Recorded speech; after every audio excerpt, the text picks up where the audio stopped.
The 2002 CART FedEx Championship season has been a tour de force for Cristiano Damata.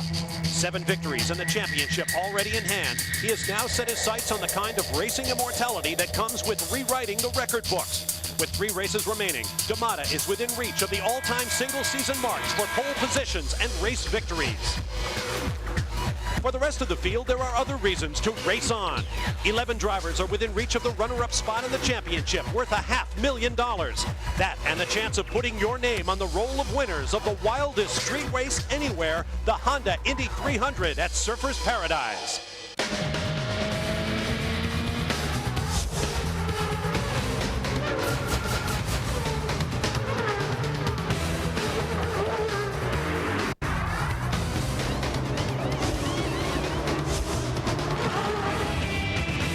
A week of glorious Australian South Pacific sunshine has given way to low cloud and rain. We have a damp track for round 17 of the CART FedEx Championship Series for 2002. Welcome to the Honda Indy 300. The field is on course, and here is the way they will line up. On pole for the 7th time this year, newly crowned series champion Cristiano Damata over his countryman Bruno Junqueira by 1/100th of a second in qualifying. On row 2, Tony Kanaan makes it 3 Brazilians in the top 3 spots. Next to him will be Kenny Breck, equaling his best street course performance of the year in qualifying. On row 3, 95 winner Paul Tracy will start alongside Scott Dixon, whose passport says New Zealand but was born in Brisbane, just 70 miles up the coast. On row 4, Shinji Nakano of Japan, driving with burns on his hands from a fire in the cockpit 3 weeks ago on the streets of Miami, Florida. Next to him, Dario Franchitti, who won this race in 1999 from pole. On row 5 will be Oriol Serbia, the top qualified Reynard chassis in the field, next to Adrian Fernandez, who won this race in 2000. On row 6, Jimmy Vasser started his Champ Car career here in Surfers Paradise 10 years ago. He won the race in 96. Next to him will be his Team Rahal teammate Michel Jourdain Jr. On row 7, Christian Fittipaldi will start perhaps his final race here in Surfers Paradise, next to Canadian Alex Tagliani, who met his future bride, Bronte Koch, a year ago when she served as Miss Indy 300. On row 8 will be Patrick Carpentier, Alex Tagliani's teammate. A tough weekend for the Reynards from the players' team. Next to him will be Michael Andretti, who won this race in 1994. He too running his final race on these streets. And on row 9, Japanese driver Tora Takagi, next to Mexican rookie Mario Dominguez. Now, we've been informed by CART officials that due to the wet track and the continually falling rain, we will have a single file start. Scott Pruitt and Tommy Kendall join me. Let's take a look at the track. Scott? Well, turn 1, now these conditions are very slippery. As we saw this morning, these guys are going to have to go very, very slow, kind of find their way. Typically, be running almost about 190, 192 miles an hour as you entered 1 chicane. Exit up to 64, 65 miles an hour through 1. Exit down at the back straight, 5-6. You guys cutting the track a lot this weekend. 174 miles an hour. We saw a lot of guys get off. Turn 8, very slippery. We're going to have to keep a good eye on this. And then turn 11 as we enter onto the front straight, a long sweeping turn. Also a lot of spins this morning in this very slippery racetrack. Here's a look at our race analysis. The race has been extended to 70 laps. Last year it was 65. The track is 2.795 miles around. The pit window, the mandatory pit window, is 20 laps. So you can stop at 20, 40, and 60 laps, or as early as 10, 30, and 50. Pit lane speed limit 50 miles an hour. As we've mentioned, in 11 previous runnings of this race, no driver has won it twice. Let's get to the pit lane and the first of our pit reporters, Calvin Fish.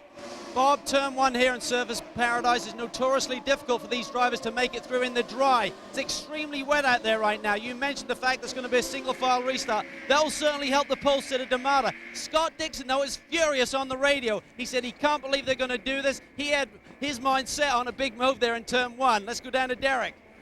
What makes great teams great is their ability to change and adapt to difficult conditions. That's what we have here. And you know what? The great drivers usually survive these very difficult, unusual conditions, but it usually makes for a fascinating race. And I'm sure it will be the same again today. Thank you, Derek. Now, yesterday, Paul Tracy had an interesting weekend. This flight over the backside chicanes made the newspapers all over the country, but it damaged his race car, and after 2 more laps, his left rear suspension touched the wall and gave way. In fact, he broke his bell housing. Talked to him last night about that, and that's what caused him to get in the fence.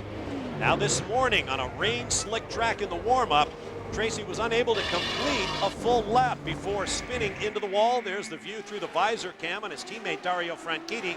There's a look at what these drivers can see as we prepare for a single file start. It's been a very hectic morning here in Australia. I'm Bob Varsha with Tommy Kendall, Scott Pruitt, Derek Daly, and Calvin Fish.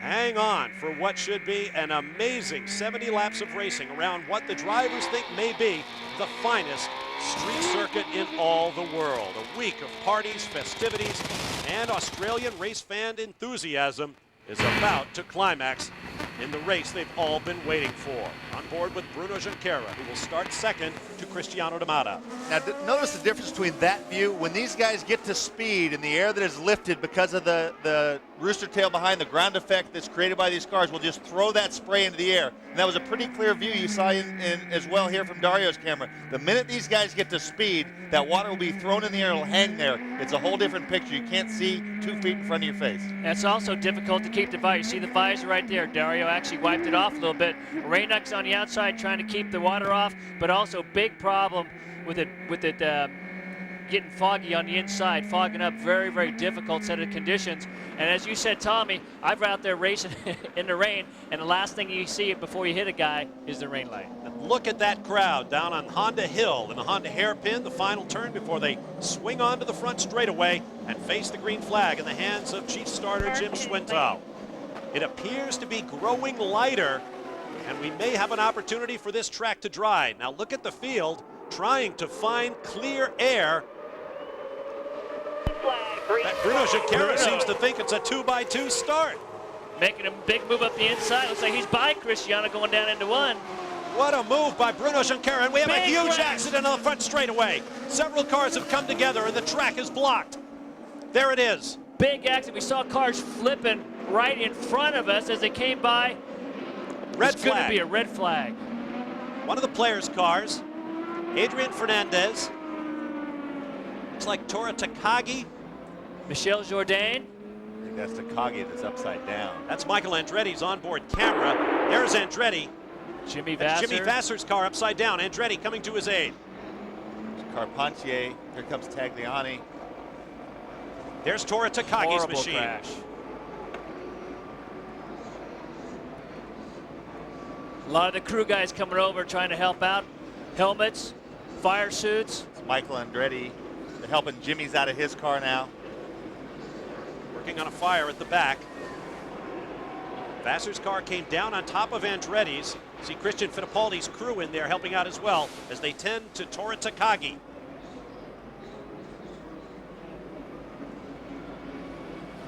Patrick Carpentier. There's Mario Dominguez climbing from his broken machine. Everybody out of their cars but Tora Takagi at this point. The Sippo Green safety team there. Horrendous crash as the green came out. I have never seen anything like this. Take that back. Adrian is still in his car. Here's Dominguez. He's had a difficult time in his first appearance on this track. It's Vasser's car still lying across Andretti's. This is one of the scariest moments in racing right here. Team Ray Hall crew goes to work on the backup shell car for Jimmy Vasser. And Michel Jourdain getting their backup car ready. A lot of these guys will be working hard trying to get their backup cars ready. It probably will be a restart. Safety crew still attending to Adrian Fernandez. Recall that he suffered a cracked pelvis earlier this year in the Vancouver round in a multi-car crash. Looks like Michel Jourdain Jr. is speaking to him. Here's another replay from our host broadcasters, Channel 10.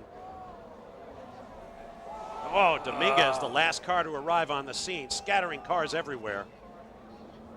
Just a battering ram. Now look from Michael Andretti's onboard. That's how bad the visibility is. You just can't see anything coming off a start like this. All the water in the air. We talked about that a little earlier, how difficult that is, and that's horrendous. There's no reaction time at all. As they continue to work on two of the drivers involved in the accident, let's go to Calvin Fish with Mario Dominguez. Mario, you're at the back of the pack there. Spectacular accident. What was your viewpoint? I couldn't see anything, and actually I was going very slow just because I couldn't see anything. And all of a sudden, I heard on the radio, yellow, yellow, and that's when I saw the cars stopped in the middle of the track. So I couldn't even brake at all. I hope everybody's okay, really. It was a pretty hard accident. Let's go down to Double D. I believe he's with Michael. Michael, that was as scary a scene that we've seen for a long time.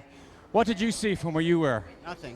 That was the thing. And then all of a sudden I just saw two players' cars stopped, and I just ran right in the back of them, and I just went flying through cars. Were going over the top of me or the side of me, and I mean, it was just unbelievable.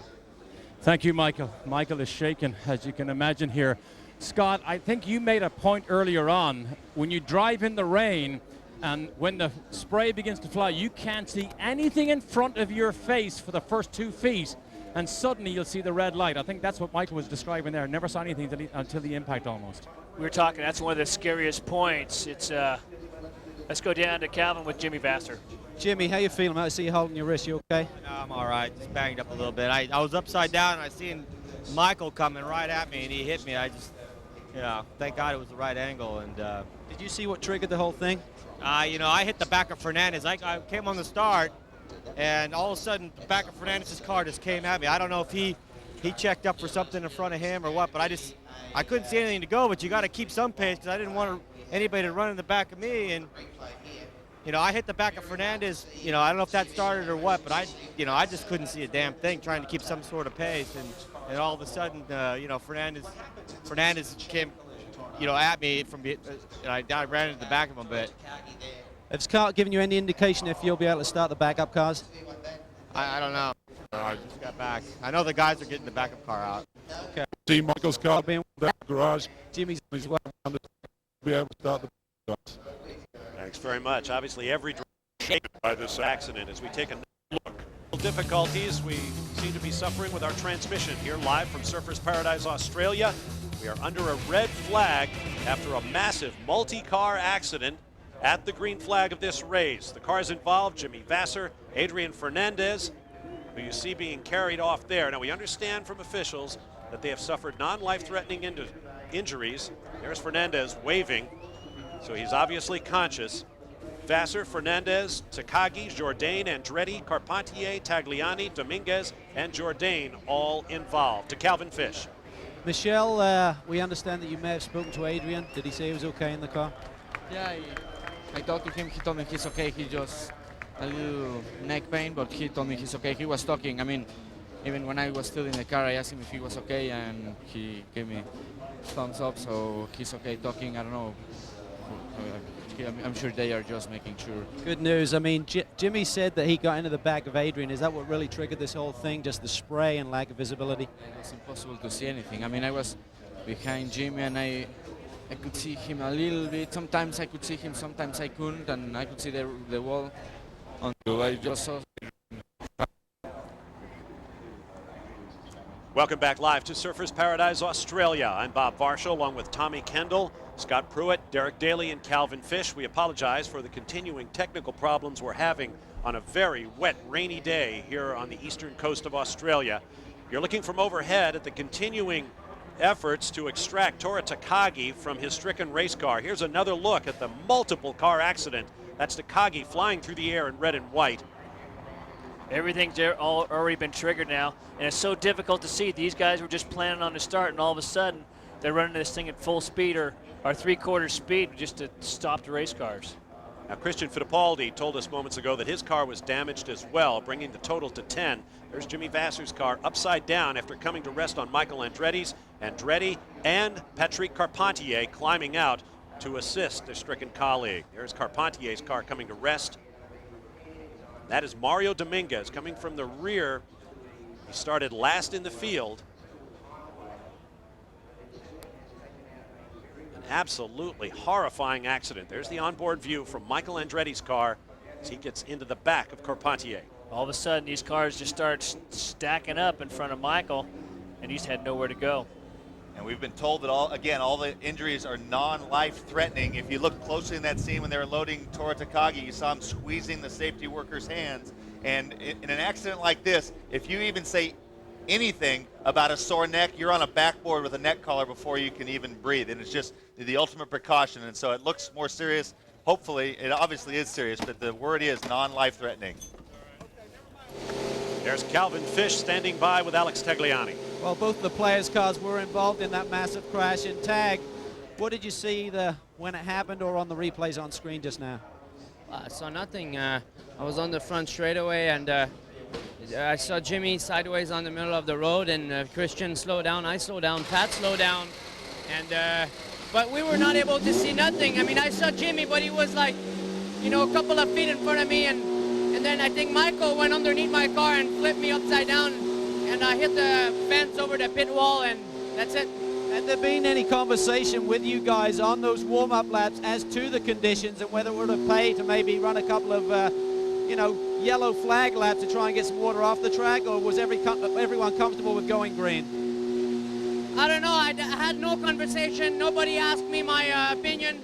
I think the situation is very, very difficult. You know, we're on a street course, and we can't see. There's wall, and we can't see. So, you know, the problem is that, you know, when a road course, you have like view on the side, and here it's like a tunnel completely full of fog. So it's dangerous. There's a big family here. PT just came up and pinched Tag's cheek just to make sure he's okay. So these drivers are very concerned about one another. Let's go down to Double D.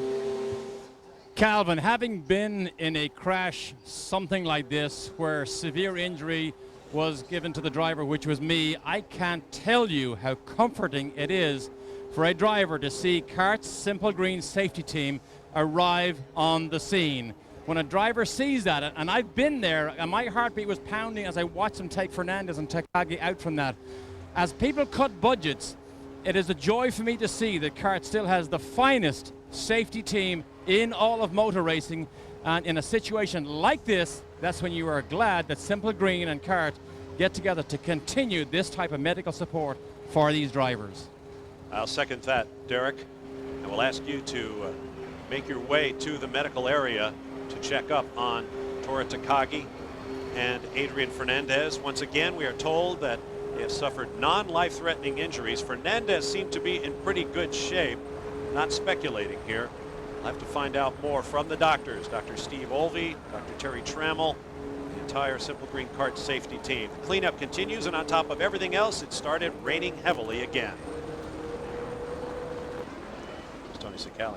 Welcome back to Surfers Paradise. Paul Tracy started from row 3, so you really weren't in the middle of the pack there, but tell us about the conditions, the visibility that you had to try and get out of the way. Here's the guys pull the player's car out. The best of it, because I was at the front and I only had 4 cars with spray, but I couldn't see anything at all. There was no visibility, and I was just like, every time I came up, I saw just red light from Brack's car, and I stood on the brakes and go and stand on the brakes. It was just no visibility at all. Was it impossible to tell that it would be that bad until you actually went green and everyone stood on the gas? I mean, the warm-up laps are so slow. Yeah, it was very slow pace laps, so there was really, the spray wasn't that bad, but once these cars generate some speed, they lift all the water off the ground and it throws it in the air, and it just, the cloud is thick, it's kind of misty out, and there's no visibility. As we say that, guys, it's absolutely pouring down here, probably twice as bad as when we started the race before, so it's going to be a tough afternoon here for these boys. No question about that. There is Adrian Fernandez's car being winched away.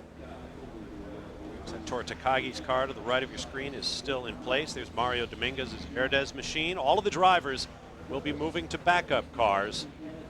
And it's possible, we understand, it's possible that Adrian Fernandez may have been so lightly injured that he may be cleared to restart the race if he chooses, which would be absolutely amazing in light of all that's happened. Once again, Tora Takagi, who appears to be the most seriously injured, is in a non-life-threatening situation. Here's another look as the action took place. Mario Dominguez arrived even at reduced speed. Just look at the energy of that impact. Now, in fairness, whenever you race these cars in the rain, you have visibility like this. Now, it wasn't a standing water situation. When Adrian got out of the gas because he couldn't see in front of him, Jimmy got into the back of him. So before everyone starts second guessing, which is natural in this kind of situation, when you drive these cars in rain at all, you can't see. And so, the start, they went to a single file start already. And so it's, obviously the results were catastrophic, but I'm not sure you could do anything different. They wouldn't have done anything different. That's a set of circumstances. It does rain. We do go racing in the rain on a road course, and it's very difficult to see. You talk about the light. That's the rain light. Every car has to have one on it, and that's literally the only thing you can see on the guy in front of you. As Paul Tracy mentioned, these things are like big vacuum cleaners. They suck up all the water off the track because they're downforce cars or ground effects cars, and they throw it straight up into the air. And the first couple laps, that's the worst condition that it is because you have all that standing water. After a few laps, all the spray goes up in the air and it gets to be a little bit better. But regardless, very, very difficult to see. But that's the name of the game when you're going racing in the rain. And these rain tires, fully treaded, the Bridgestone rain tires, extract an awful lot of that water and toss it into the air because, of course, these cars have no fenders. I'm Bob Varsha, along with Tommy Kendall, Scott Pruitt, Derek Daly, and Calvin Fisher in the pit lane. No word yet from race control as to when we may attempt to restart this race. As they mentioned downstairs, it's raining very, very heavily right now, so a second attempt. As you can see behind us in the view, the water just pouring off the roof here. It's just unloading from the skies. There's going to be a lot of water on the track, but a lot of these guys going to work, trying to get their cars turned around as the Simple Green safety team continues to clean up this huge mess down there right in front of us and start finish. Nothing like a major accident like this to raise that acid feeling in the back of your mouth. But fortunately, the news appears to be good. Adrian Fernandez may be well enough to restart the race. We're waiting for an update on Tora Takagi. In the meantime, let's get down to the pit lane and Calvin Fish. Bob, unfortunately, we've lost the cameras down here, but I'm talking here with Kenny Szymanski, part of the Fernandez group. And Kenny, you were out there. What's your take on Adrian's condition? He seemed very calm and collected. He didn't seem to be in any great pain. He was assisting the medical people with taking off his helmet and then adjusting the halon around his neck, and halo rather, and he seemed to be very, very relaxed. I mean, he wasn't in any discomfort as it appeared. Okay, Kenny, that's good news, and we understand that Tom Anderson, the team manager down here and team owner, in fact, with Adrian, has gone down to see his condition, and if Adrian is okay, there is a very good chance he may even restart this event this afternoon. Been in some horrendous crashes myself in the past, as Derek had mentioned, that safety team right there, the best in racing, they are always going to be very, very conservative when they get you out of the car. Even if you're saying, hey, I'm not hurt, they'll take every precaution possible to make sure that they don't miss anything through the cracks and make sure that you're 100%. Now, the reason we are not able to show you anything from the pit cameras is that the receive units that are placed on a high scaffolding, the operators had to come down. On top of everything else, we now have visible lightning in the area, so the red flag will continue while that situation persists. And this is, well, frankly, it's nothing like what I saw this morning on the weather forecast. We had a misting rain this morning. As you look at Tora Takagi's car, still up on its side along the fence. We had a simple misting rain this morning and a chance that it would persist throughout the day. But since then, we have had absolute deluges, cloud bursts, and the worst of all appears to be passing overhead right now.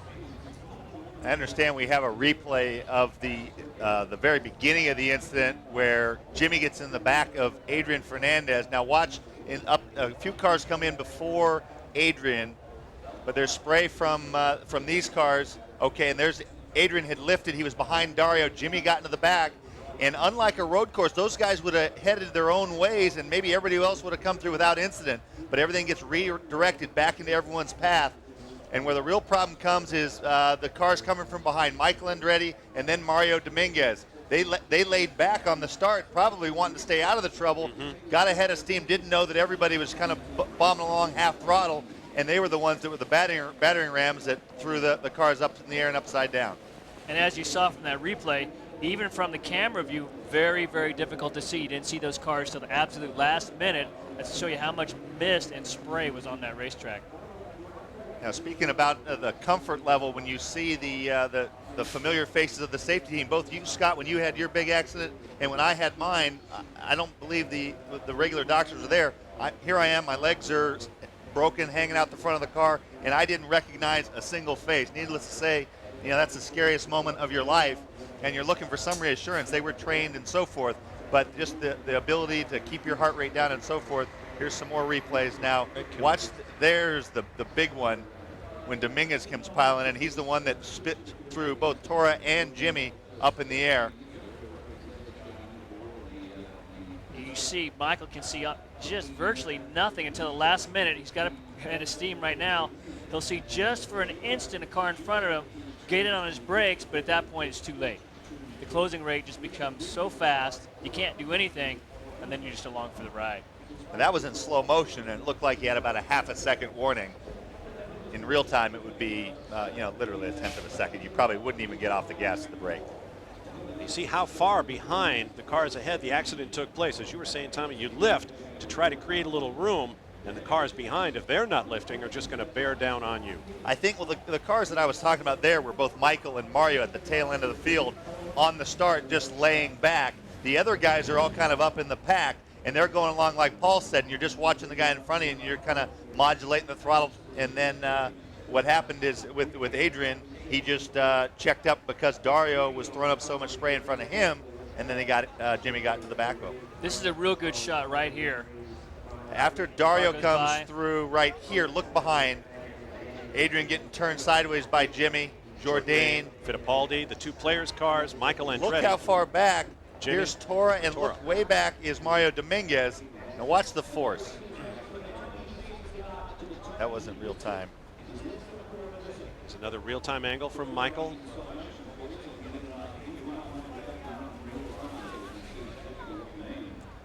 No time to react. Both players' cars were involved. Moments ago, we heard from Alex Tagliani. Now let's hear from his teammate, Patrick Carpentier. Well, Patrick was just watching the replay on the screen here in the garage area, and it was Tag who got nailed there in the back from Michael. Looked like you were aware of the problem in front of you, and you just went to the side, but nowhere to go. Yeah, I couldn't see nothing. I didn't even know if I was accelerating towards the pit lane or the front straight, and I just decided to move the right. The only thing I could see was the wall on my right side, so I just stick to that and stayed the right. And then when I passed Tag, I knew there was a bit of a problem. Some of the guys were slowing down, and I just stuck to the right and started to slow down, and these guys just came in really fast and flipping over me and stuff. But yeah, we're lucky. It's easy to second guess these things, Patrick, but did anyone talk about the conditions and the amount of water, standing spray and everything, standing water and the spray conditions for the start of this race? Yeah, right now the way it is, I don't think we should race. We just cannot see. You know, if it's like Portland where the straightaway is straight, then you know everybody's going straight and everybody's wide open, and when you start seeing the corner or the lights in front of you, then you start braking. But here the problem is that the whole straightaway is turning, so we cannot see both walls on both sides. On each side, you cannot see nothing, so everybody's not certain if they should accelerate or decelerate, and that's when you have a lot of crashes, so I think they should wait. Right, we're glad to see you okay, Patrick. Hopefully he'll be back out. The players' boys working feverishly down here in the garage area. We understand they have spare cars, Rahal does. We understand that Dominguez does not, so we're not sure if he'll be able to make the start, guys. All right, thanks very much, Calvin. Now, here is the news from CART Medical. Dr. Steve Olvey, who is still working with Takagi, says the driver is complaining of pain in his pelvis area. He'll be transported to the Gold Coast Hospital for precautionary x-rays. That is good news. It appears that everyone is all right after a horrific accident. And once again, the skies are growing lighter over Surfers Paradise. We'll be back. Welcome back live to Surfers Paradise in Queensland, Australia. Live here on Speed Channel. Round 17 of the CART FedEx Championship Series. The Honda Indy 300 is under a red flag after a multiple car accident that sent two drivers, Adrian Fernandez and Tora Takagi, to the medical center. Fernandez appears to be fine and will be going back to his garage. Takagi is being transported to the Gold Coast Hospital in Southport, Queensland, just north of here, for precautionary x-rays after complaining of pain in his pelvis. It was an absolutely massive accident. The cleanup continues. We understand there is fuel as well as oil down there, so it will be a long cleanup, perhaps at least another 20 minutes. Let's get down to Derek Daly. Thank you, Bob. I am here at the medical center. Tora Takagi has just left in an ambulance. I am with Dr. Steve Albee, CART's Director of Medical Services. Steve, can you give us a medical update on both Toru Takagi and Adrian Fernandez? Yes, Derek. Tora has some pain in his pelvis. We suspect he may have a pelvic fracture. We don't think it's severe, but he's going to the hospital for a CAT scan, x-rays of his pelvis. Adrian's got a little bit of pain at the base of his neck.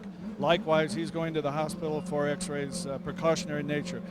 Neither one of them was unconscious. They have no significant or serious injury. They're both doing very well. Thank you, Steve. Fellas, I think when you see an accident of that magnitude, they are very, very comforting words to hear from Dr. Steve Albee. And that is news that Fernandez will be going to the hospital as well for a precautionary examination. We apologize for our continuing technical difficulties. Rain gets into the parts down there in the pit lane, and our cameras are not available to us. It appears that the rain is letting up and the lightning has stopped, but no word as to when we might attempt to restart this race. However, you can hear engines running down in the garages behind us, and we expect that we'll be back underway as soon as possible. These guys, the teams are going to work feverishly, all the guys who tore up race cars, to get these cars warmed up. They haven't ran these, probably haven't ran the backup cars since Friday. So they're going to have to get them warmed up, everything up to temp, try and do a changeover if possible to a rain setup from their dry setup. And another piece that I find interesting, Tommy, is looking at that start. I'm not sure if Junqueira figured out it was a single file start or if it was a 2x2 start. He was right up next to Cristiano when the green came down. That's exactly right. I don't know if it was hard for. I don't remember exactly where the green came out when he pulled out. Look, he might have pulled out just because he couldn't see where he was going. Looked up and saw the green.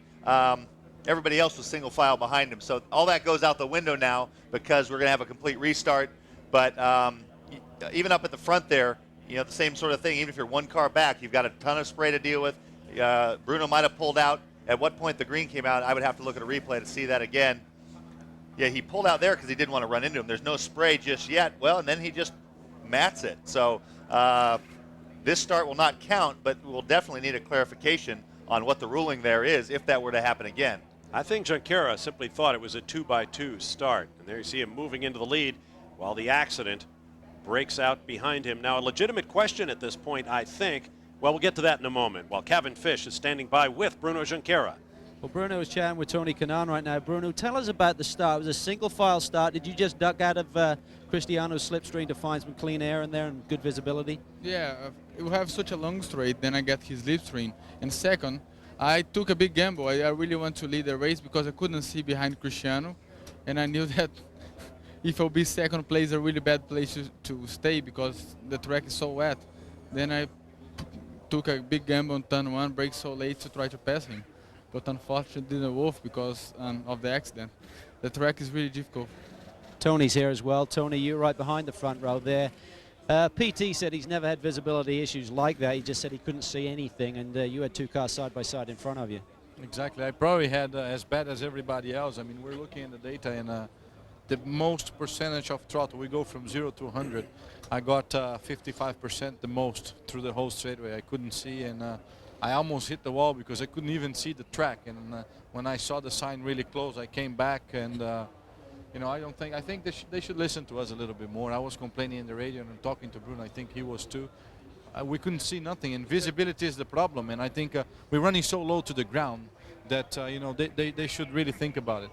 Let's bring Bruno back in here. What are your thoughts there, Bruno? It's a very difficult situation. We have over 100,000 people here, really race fans. You want to race, the drivers want to race. Pretty nice racetrack, but it's too wet to race. It's very difficult to see. I hope the weather can get a little bit better, take a little bit of the water out, then you can race, You're not afraid to race, but the way it is, it's dangerous. You're going to crash, and it's better not to race. Okay, well, as you can tell, a lot of concern here for even going back to Greenhead this afternoon. A lot of rain has fallen since that problem, and conditions aren't any better right now. Let's go down to Double D.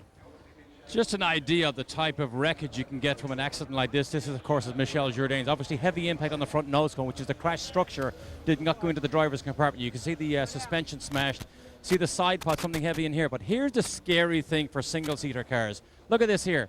Something has impacted this. Now, it may not have been that much or that strong, but something had a heavy impact into the roll bar of Michel Jourdain's car. And that was the scary thing about Toru Takagi's car, because as I stood down there, when they extricated Takagi from his car. There is severe damage on the roll bar of his car, and that's what everybody feared. But thankfully, as you heard from Dr. Steve Alvey, he basically is in good shape. That's one thing about CART. They continually put safety first ever since I've been involved in this series. Focus continually on the safety and the integrity of these cars and making them better all the time. On the right in the white shirt is Chris Neifel, CART's assistant stewards, talking with Christian Fittipaldi, Oriol Servia, about the situation on the racetrack, no doubt.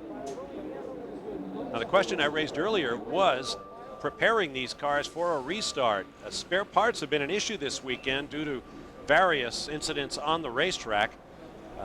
Christian Fittipaldi didn't even take to his backup car after an electrical wiring loom problem on Friday. So I'm wondering how many healthy race cars there may be based on the number of spare parts that were brought over. Each team brought chassis, thousands of pounds of parts, along with all the other accoutrement they need for these offshore races. Now you see the Herdez team working. We understand they do not have a backup car. Maybe that car is in some way reparable to get Mario Dominguez back into this race. Let's go back to Calvin Fish. Well, a number of the drivers are down here with Chris Neifel, and I'm sure they've got an opinion on the conditions out there. Chris, what is the current situation for you? Obviously, we just had another heavy downpour, and I haven't been out on the track since the start of the race. We just have to assess the situation. The main thing is we got to get the cleanup done, and we're looking at a number of options. It's sad. It's the wrong way to start the race here, but we just got to get it together. Anything specific from Christian and Oriol's perspective there? No, nothing. I mean, everyone's, we're talking about the, various ways that we might be able to get a little creative in terms of getting the race restarted. And obviously everyone's concern is to be spread out enough just due to the lack of visibility. We did make an announcement from race control asking them to spread out, but these guys are racing drivers, and spreading out means giving up something. And this crowd, they don't give much. That's exactly right, and single file start is what you called for, but the guys are immediately ducking out of each other's slipstream to try and find some clean air, so to speak, so they had good visibility themselves. Will you readdress this with the drivers before you go green again this afternoon? Yeah, that's why I'm out here just walking around where, every driver's got his own opinion. We're just going to have to find out what works best, and obviously these are less than ideal conditions. All right, Chris, I know you got a lot of work to do, and we'll let you go. Thanks, mate. All right, thank you, Calvin. There you see the Brazilian connection. Tony Kanaan on the left, very animated. Cristiano D'Amato walking off screen, and Bruno Junqueira in the red target uniform. Under the red flag in Australia, we'll take a break and return. Welcome back to Surfers Paradise. Sunday night here on Speed Channel. Be sure to check out Speed News Sunday with Dave Despain and Ralph Shaheen, 7:30 p.m. Eastern Time, preceded by 30 minutes of NASCAR edition at 7 Eastern. Speed News, your source for racing news and information, only on Speed Channel. We're still under a red flag. The cleanup continues on the racetrack, and work is proceeding feverishly in the pit lane and the garages. Here's Derek Daly. Particularly, Bob, here in the Herdez team. Now, you think they would go to a backup car. They did bring two cars here, but however, if you were here with us on Speed Channel for qualifying, you saw that on Friday, Dominguez actually crashed and destroyed one of the monocoques, so they don't have the option to go to a spare car. So you can see the team here led by Darrell Fox is just frantic. You might wonder why they still have the helmets on. That is their way of radio communication as they work together here. But their engineer is Tom Brown. Tom, a lot of work going on here. I see some tape on the monocoque. Is there any concern that there might be structural damage because the impact was so high? No, we checked it out. There's 8 bolts there. We may have lost one of the top ones, but it's mainly just a flip cover. We're okay. Tom, the suspension parts that we see here, I mean, will it? I know you can bolt them on here, but how long does it take to set the car up? Because these are so finite, these settings, to make the drivers comfortable in these cars. Well, obviously this isn't perfect for us. We set the car up this morning, and the spare wishbones and everything and push rods, they've been jigged. So it's as best we can get right now. If we get a chance, we'll put it on the pad. If not, it'll be a little out, but we'll be okay. Thank you, Tom. Of course, remember, Dominguez is chasing the Rookie of the Year title. I believe he's 3 points behind Townsend Bell, who hasn't been around for a while. So Dominguez still anxious to get back out there in this repaired car. Calvin? Derek, I'm here with Tom Anderson, and what's the latest word from the team's perspective on Adrian's condition, Tom? Right now, the first reports that came out of our PR department there, Tammy Valkowski, said that Adrian was complaining about lower back pains and didn't really have a lot of time to talk to Dr. Olvey, so, but he's staying here at the racetrack. And usually that's a good sign because anything like that's minor. So we're pretty hopeful that everything's going to be fine and he'll be back in the car next weekend at Fontana. Was it the way the car landed after getting lifted off the ground like that caused the injury, would you suspect? No, I think it was. I think his helmet took a hit from. I think it was Takagi that went over the top of him. So I think he was fine till that point, and then all of a sudden tried to get shorter. Obviously, he had that big wreck earlier in the season. Is he at 100%, or would that still be a problem for him? No, I think from the angle of this, I would have thought that he was 100% from that accident just finally in the last week or so. But hopefully that wouldn't have aggravated any of that situation. Okay, well, Sinji's having a good day. Hopefully he can put in a good performance when we go back to green. We still got one shot at a trophy today. Okay, man, good luck. All right, thanks very much. I'm not quite sure exactly where Adrian Fernandez is at this point. Still at the racetrack or on his way to Gold Coast Hospital. I see a number of the drivers talking things over, and they're standing out in the pit lane, which is a good thing at this point. I guess that means it is not raining at the moment, although the skies are still dark, and I'm sure we're going to get some more rain. So a difficult situation for Wally Dallenbach, for Chris Neifel, for all of the stewards and the drivers and teams as they decide when and how to restart this race. Well, one of the heartening things to me as that was unfolding, and we were in the same boat as everybody else watching it, the first guys on the scene virtually were the drivers out of their own cars. Saw Michael Andretti running over to Jimmy Vasser's car, and then we have some replays, I think, of that where Jimmy Vasser's car came to rest upside down. Michael rushed around, I think Patrick Carpentier as well. And this is the accident itself will roll it all the way through. Behind, okay, so there's Adrian getting turned, Jimmy. Jourdain, Christian. Capaldi, the two players' cars. But at both accident sites, you had drivers running over and clearing guys from their vehicles. And the people that actually turned Vasser's car back on its wheels were most of the Target team members who had come over and come through the holes in the fence. You see Jimmy at this point, Pat's hopping out of his car. Michael's getting out as quick as he can. They both run over there to Jimmy's aid, and they start talking to him, seeing how he's doing. There's a little fire at the back of the car. Once they know that he's relatively okay, that he's just trapped in the car, you'll see some Target guys show up here. They're the ones that lift the car over. That's a great thing about this. Even though this happened in front of the pits, it's mandatory for them to wear fire suits and helmets, so they were able to go over there and manage to get Jimmy's car turned around and have the proper safety gear on at the same time. And you notice they didn't do that with Tora. The Simple Green guy was the first guy to Tora's car, and they were talking to him. They didn't, even when they tipped him over, they were stabilizing his head with their hands before they get the neck collar on him. So you wouldn't want to flip a car over until you knew that there were no neck injuries. Exactly. Jimmy Vasser able to scramble out of his car. He will take to the track in his backup. We are under the red flag and will be for some time, so we'll take another break, try to gather more information as we prepare for the restart here at the Honda Indy 300. Welcome back to Surfers Paradise. Next week we will be at the California Speedway in Fontana, California for the 500 presented by Toyota. We'll have Friday practice coming your way live at 5 p.m. Eastern Time. Of course, kart Friday night at 10:30 p.m. Eastern from Runway Madness in Ontario, California.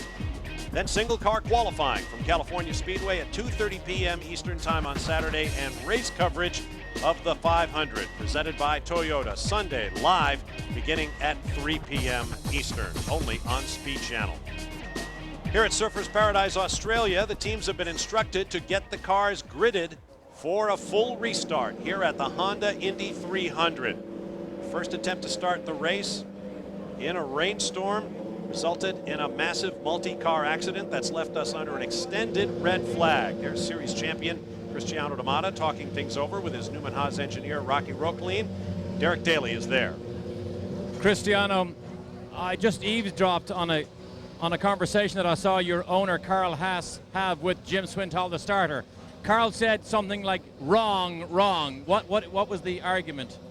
Now, just talking about the start, the way it happened, because obviously I was on the outside.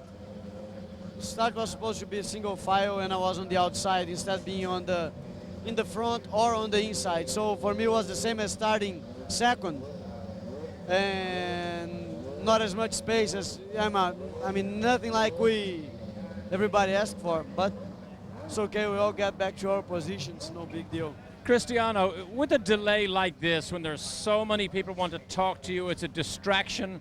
How easy is it to just get back in your car, put your helmet on, and switch off and go about your business? Nah, it's not easy to do it from one time to the other. You have to start doing it, stopping a little before you get in the car, and it takes a little time. Thank you, Cristiano. And of course, the man that Cristiano believed would be a real force in the wet is now standing by with Calvin Fish. Calvin? Yes, indeed. I'm here with Cristiano's teammate. Christian, you've spent many minutes there with Chris Neifel talking about the restart. What are your concerns and what are you going to attempt to do here, and what is Chris going to tell the drivers? Well, I don't know what they decided right now, but the track is definitely drivable. It's not that there's too much standing water on a bunch of different places. It's just that we need to get the whole show going, and I think if we get the cars rolling without any problems, we're going to be okay. The thing is that the cars were pretty close to each other. There was a little bit of too much standing water on the start-finish, and maybe if people had cooperated a little bit more, like lifting and going in second and third gear. I know it sounds a little bit strange when we're racing out there, but they have to remember that it's a 70-lap race in the wet. Is almost like a 24-hour race. It was going to take forever. So the drivers here in CART are a pretty close-knit group, Christian. Can everyone come to the same agreement on getting through this first lap safely? Yeah, we're pretty close, but obviously we have different interests out there, and I don't know. I guess I hope that we can come to the same agreement, and most of all, I hope that it can be safe for everyone. The most important, no one got hurt, and I think at the moment this is the best prize that we got out of this race. But we're still going to go racing, and I'm pretty sure that we're going to put on a great show for the fans. Okay, Christian, good luck. Bob? Thank you, Calvin. Christian Fittipaldi knows what it's like to come away from this race with an injury. It was back in '97 that he and Gilles de Ferran got together in another almighty crash on the front straightaway here at the very start of the Honda Indy 300. Broke his leg, missed a number of races, came back the next year in '98, wound up on the podium. He's talking, about how the drivers work together. This is give and take, even though it seems pretty crazy to say that in racing. Racing is give and take, and a start like that, everybody needs to be conservative. It is 70 laps. You do want to make that big move, but making a move potentially can have huge problems like we saw today. Now we want to confirm we have been able to nail this one down. Adrian Fernandez is on his way to the Gold Coast Hospital for some precautionary x-rays, and that's good news in view of the fact that he was complaining about some pain. Here's another look at the incident. Isolate on Adrian. Once you see Adrian get hit right here, watch the cockpit of Adrian's car, and you're going to see what Tom Anderson was talking about when they switched to the other frame. Watch Adrian's car. Toros Takagi's car hits him right where his helmet sits. Goes up in the air, over Jourdain's car, bang. And that is when you realize how lucky he was. Here's another look. Dominguez has already arrived. There's Takagi's car flying through the air, shedding its right side pod. Winding up on top of Adrian Fernandez's car. A massive impact. Now let's go to Derek Daly, who's standing by with our chief starter. And there's been a lot of discussion about who was right, who was wrong at that supposed single file start. Jim Swintal starts every CART event. Jim, you were up on the gantry. You saw what happened. What was your read on Junqueira's start that appeared to be somewhat side by side? Yeah, I mean, it was up there almost side by side, and it also appeared like he might have took off a little bit earlier. But a situation like that, I got to think before I wave the flag, why is he out here? He's out there because he's trying to see. I mean, we had diabolical conditions. So by letting him start out there, I was able to multiply the amount of cars that could see by 2. So I had 2 cars that could see. Now I went down and I talked to Bruno to make sure that he doesn't do that again, to try to make that into an unnecessary advantage. Cristiano's still the pole sitter, and that's the way we're going to start the race. When you see diabolical conditions, as you call them, like that, do you try, Jim, and wave the green flag a little bit earlier, a little bit later, or is there any change at all? Yeah, I try to wave it a little bit earlier to get some space in between the cars. I mean, we might let them go a little bit earlier next time, possibly, to do it almost like a restart. But unfortunately, I had to hang on that one a little bit longer just to see where Bruno was going to wind up. I wanted to be sure that Bruno wasn't gaining on him, because if he was gaining on him, he was going to be into the first turn first. So I took a chance. Not everybody agrees with it, but it's been a wild day so far. That's why you're there, Jim, for you to make the decisions. As you can see behind us, all the cars are beginning to go down pit lane to get ready for start number 2. Tommy, I think I'd have to disagree. I think, well, I mean, everybody wants to make that big move. Everyone wants to make that move, and you've got to do it at the start. I think Bruno was just trying to pull a quick one, which, if that wouldn't have been a big crash, he would have got away with it. It was just a move to take the lead. Yeah, there's no question that he was pulling out, and he was fully alongside. I think Jim, if he had to do it over again, probably would not make the start exactly the same way. Here he is. He's on the gas and gaining on him. That is D'Amata on the left in black, Junqueira on the right in the red and white. And there's the start finish. So he was out there for quite a while, making and carrying a lot of speed. So as Cristiano said, it was almost like he started second. Well, in a moment, we'll do it all over again as Tony Kanaan picks up his helmet, gets ready to move to his race car. Stand by for more live from Australia. We're back here at Surfers Paradise. Tony Kanaan walking down. I understand Chris Neifels going to try and get the drivers together and have a chat before the restart. Let's see what's going to happen now. I mean, I don't know. I'm not very happy right now, and I know we have to put the show for the fans, but if the safety is going to be an issue, I'm going to complain. You feel the conditions are just as bad as when you went green the last time? No, of course not, Calvin. I think it's a lot better, but they should give us extra laps to see if the track conditions are okay, and then we could start the race. But if it rains again the way it was, you're going to see a big mess again. Okay, Tony, we'll go and speak to Chris. Hopefully we can get this straightened out. Bob? All right, thanks very much, Calvin. Now here's the official word from CART's Race Control. We are going to start the race under yellow. The race has been shortened from 70 to 50 laps. The cars will take to the track, will get the green flag the third time by, start under the yellow flag, and when the race control has communicated with the drivers and everyone feels the track is raceable, we will then go green. The mandatory pit window will remain at 20 laps, meaning you cannot go farther than 20 laps on a load of fuel before you must pit for 4 fresh tires. And for the drivers, this is a pretty difficult time, being in this situation before, getting the start, not getting the start, having to do a restart, getting your head back in the game. You're all pumped up for the start. You're ready to go. You got that adrenaline pumping. The green pulls off, comes off. You're on your way, and then everything changes for the race. You got this downtime right now. You have a lot of thoughts, a lot of talking going on. Some concerns about the racetrack and the condition it is out there right now. Another condition of going from, like Jimmy Vasser being just in a huge crash just a few moments ago, having to jump in his backup car and go right out and go 10-10ths. So there's a lot of issue going through the heads of all these drivers right now. That's right, but the one thing about race car drivers, I mean, they're incredibly brave, but they're also the kings of denial, so they'll just tune that right out. You know, Tony, his emotions, he's saying he's scared, he's not happy about it, but when the time comes to go, they'll all be charging. The jet dryers are still on track. There are breaks in the clouds, but the radar, it must be said, does not look good. There are more clouds and more storm cells headed our way. Now there's Tony Kanaan, Kenny Breck, Dario Franchitti, Christian Fittipaldi, and Paul Tracy. They're all talking to Chris Neifel. We bring it up to speed during the first lap. We're trying to go maxed out on your first green lap. Yeah, no, we go green on the first lap, nose and fast nose. Then you have a situation where nobody is going on it.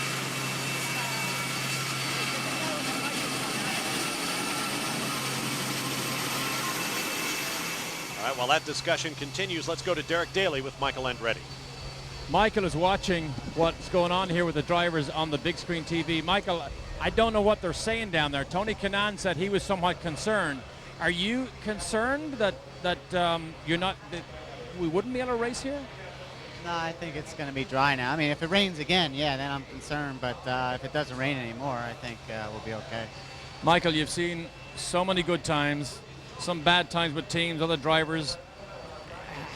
How do drivers block it out? How do they just go on and get back in and go about their business after an incident like that?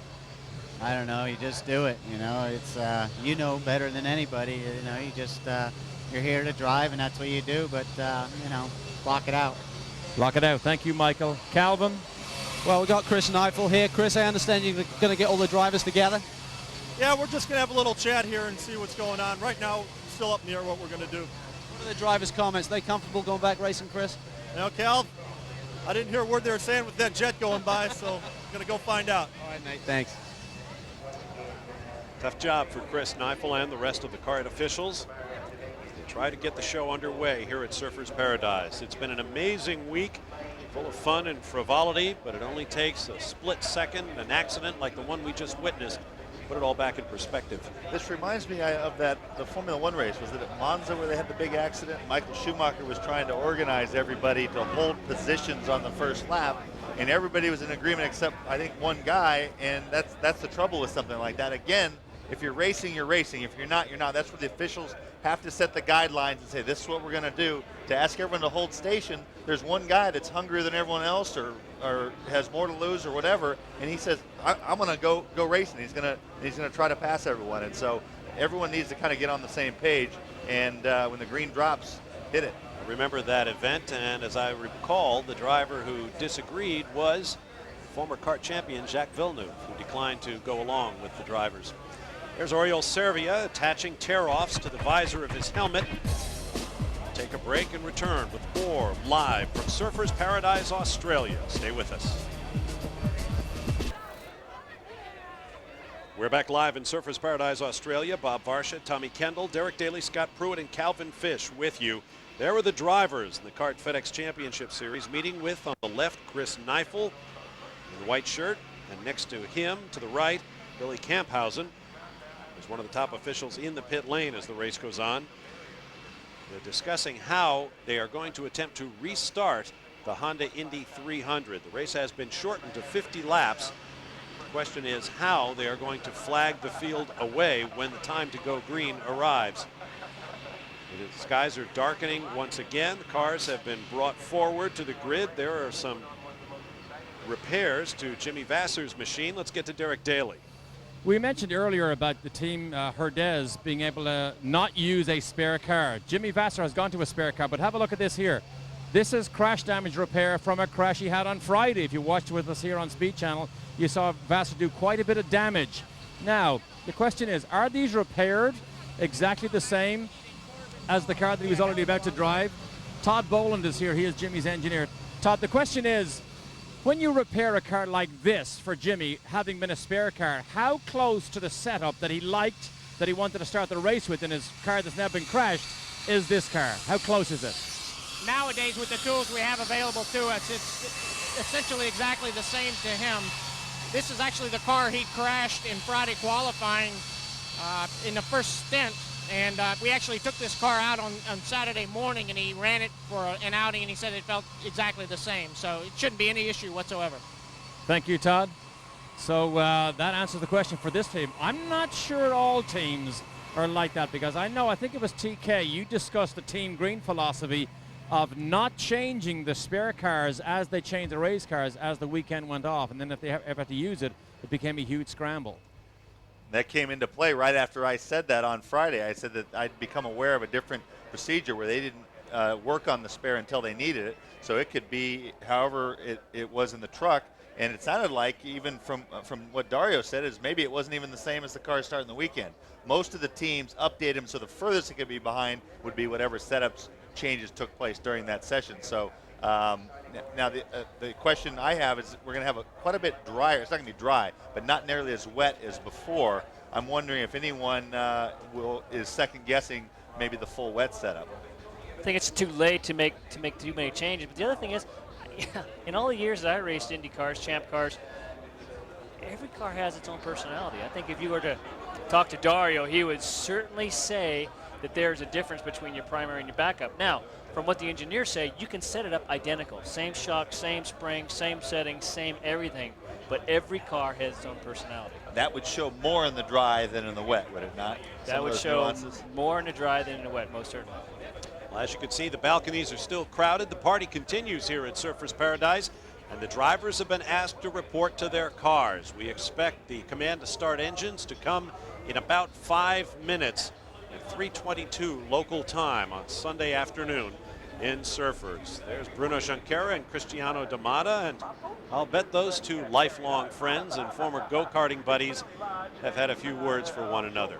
Walking with Carl Haas, who I believe that Bruno is driving for next year. So there is a story of that, which I think is a very, very truthful story. One of the crew guys made a little bit of a slip. I was at Cristiano's thing, and they said, "Oh yeah, Cristiano's brother says they want to come back to Surfers next year, and they're going to root for Bruno," which I took to mean that Cristiano's not going to be here. There's a lot of silly season rumors flying around this weekend. We expect announcements shortly, but right now let's hear from Chris Neifel about what we're going to do. Chris, I know you're busy, mate. You've got to get back to work here. What was the consensus there in the driver meeting? Okay, obviously, Mother Nature's giving us a break here. Yeah, I just want to make sure the guys are all on the same page here. We're going to go out, we'll run a couple laps behind the pace car. We'll let Chris take the field from there. We'll run a few laps, probably 3 under yellow, with him taking them away. And then ask Chris at turn 8, when we're coming around to start the race, to go ahead and let him start to build his speed at turn 8. Hopefully I'll get some separation on the field, and we'll come around and try and get this one under our belt. All right, mate, good luck. Got it, thanks. Good luck indeed to the kart race staff. There you see the crowd. The rain hasn't done much to deflect their enthusiasm for the Honda Indy 300. Jimmy Vasser prepares to climb back into his race car the way drivers do. Welcome back to the Kart FedEx Championship, coming to you from Surfers Paradise, Australia. It has been incident-packed, but I've just made my way out onto the racetrack while nobody's using it. If you look here, it's actually beginning to dry as you walk down along here, particularly down to turn 1. The right side of the road actually does not show heavy moisture, a little bit on the left side. So when these guys run under yellow and then run for that first potential 20-lap run, they can dry this thing fairly quickly because the wind is blowing, so that's going to help the drying. And I don't see any rain yet, but things can change here so quickly. Calvin? Well, I'm just down here at the front part of the grid, Derek, and Morris Nunn had one of the team members write down in Portuguese, single file, and dropped it into Bruno Junqueira's cockpit, so they're certainly hoping that Bruno keeps it single file here when we do go back to green. Spoke to Rocky Rokelin, engineer on D'Amata's car. He said no changes between the stoppage, even though it's drying up fast, and they're pretty close to a dry setup. A lot of speculation on what the teams are running. He said we're almost a dry setup, so if this thing does dry out, D'Amata may have the car. That's the gamble that you take in racing right now. I mean, for the engineer and for the driver, you're gambling on Mother Nature and what it's going to do.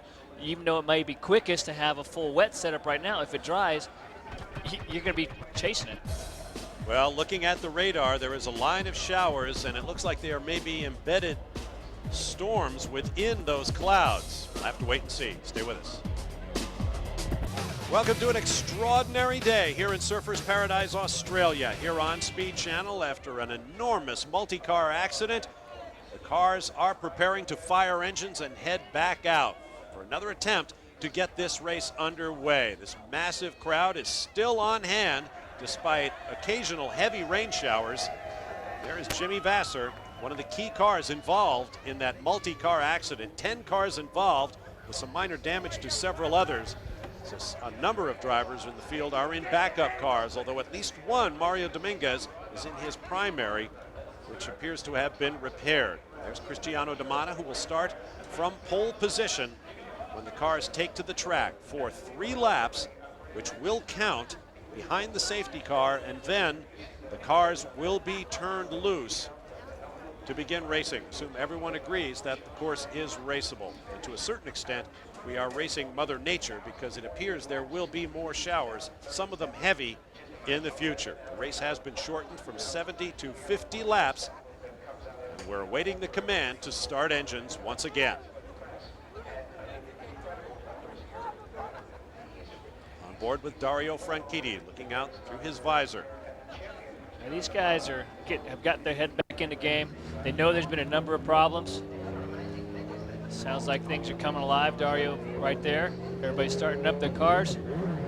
But they've got their head back in the game. You had this, this issue with these big crashes, and not to sound trite or anything, but that's what a race car driver does. He gets back down and back to business, whether it's a guy like Jimmy getting back into his backup car, ready to go out and give it 10-10s, or whether it's a guy like D'Amato who's up at the front of the pack. We all know that these things can happen in racing, and fortunately everybody was able to get out of here pretty much injury. There's Mario Dominguez. Their thoughts are switching back to, how can I get by this guy in front of me? How can I carve out a little bit of an edge? Well, I'm wondering if that's the case for that man. Mario Dominguez, the only rookie in the field in his very first experience of the streets of Surfers Paradise. And I imagine he has never been through anything in his career like what he went through a few moments ago in that crash. Derek Daly. Hard to believe with the impact we saw from Mario Dominguez. This car is the same car. Some structural damage right here covered with race tape, but you can see the scuff marks all down through the side. A complete right front corner. That was the main thing they changed. Remarkable that he's still in that same racing car. That is remarkable, Derek. He was the car that came through. He was the furthest back, had the most speed, wasn't able to get it off, and he was the one that knocked both Tora and Vassar's car upside down when he came plowing up the middle like a fullback. And so it must have all taken that load right on the front of the bulkhead, because they changed the front suspension, and that car is back in action. As the cars begin their parade laps, here's a look once again at the starting lineup. On the front row, Cristiano D'Amata, and the man who qualified 1/100th of a second behind him, Bruno Junqueira, second in the championship coming in. On row 2, Tony Kanaan will start next to Kenny Brack.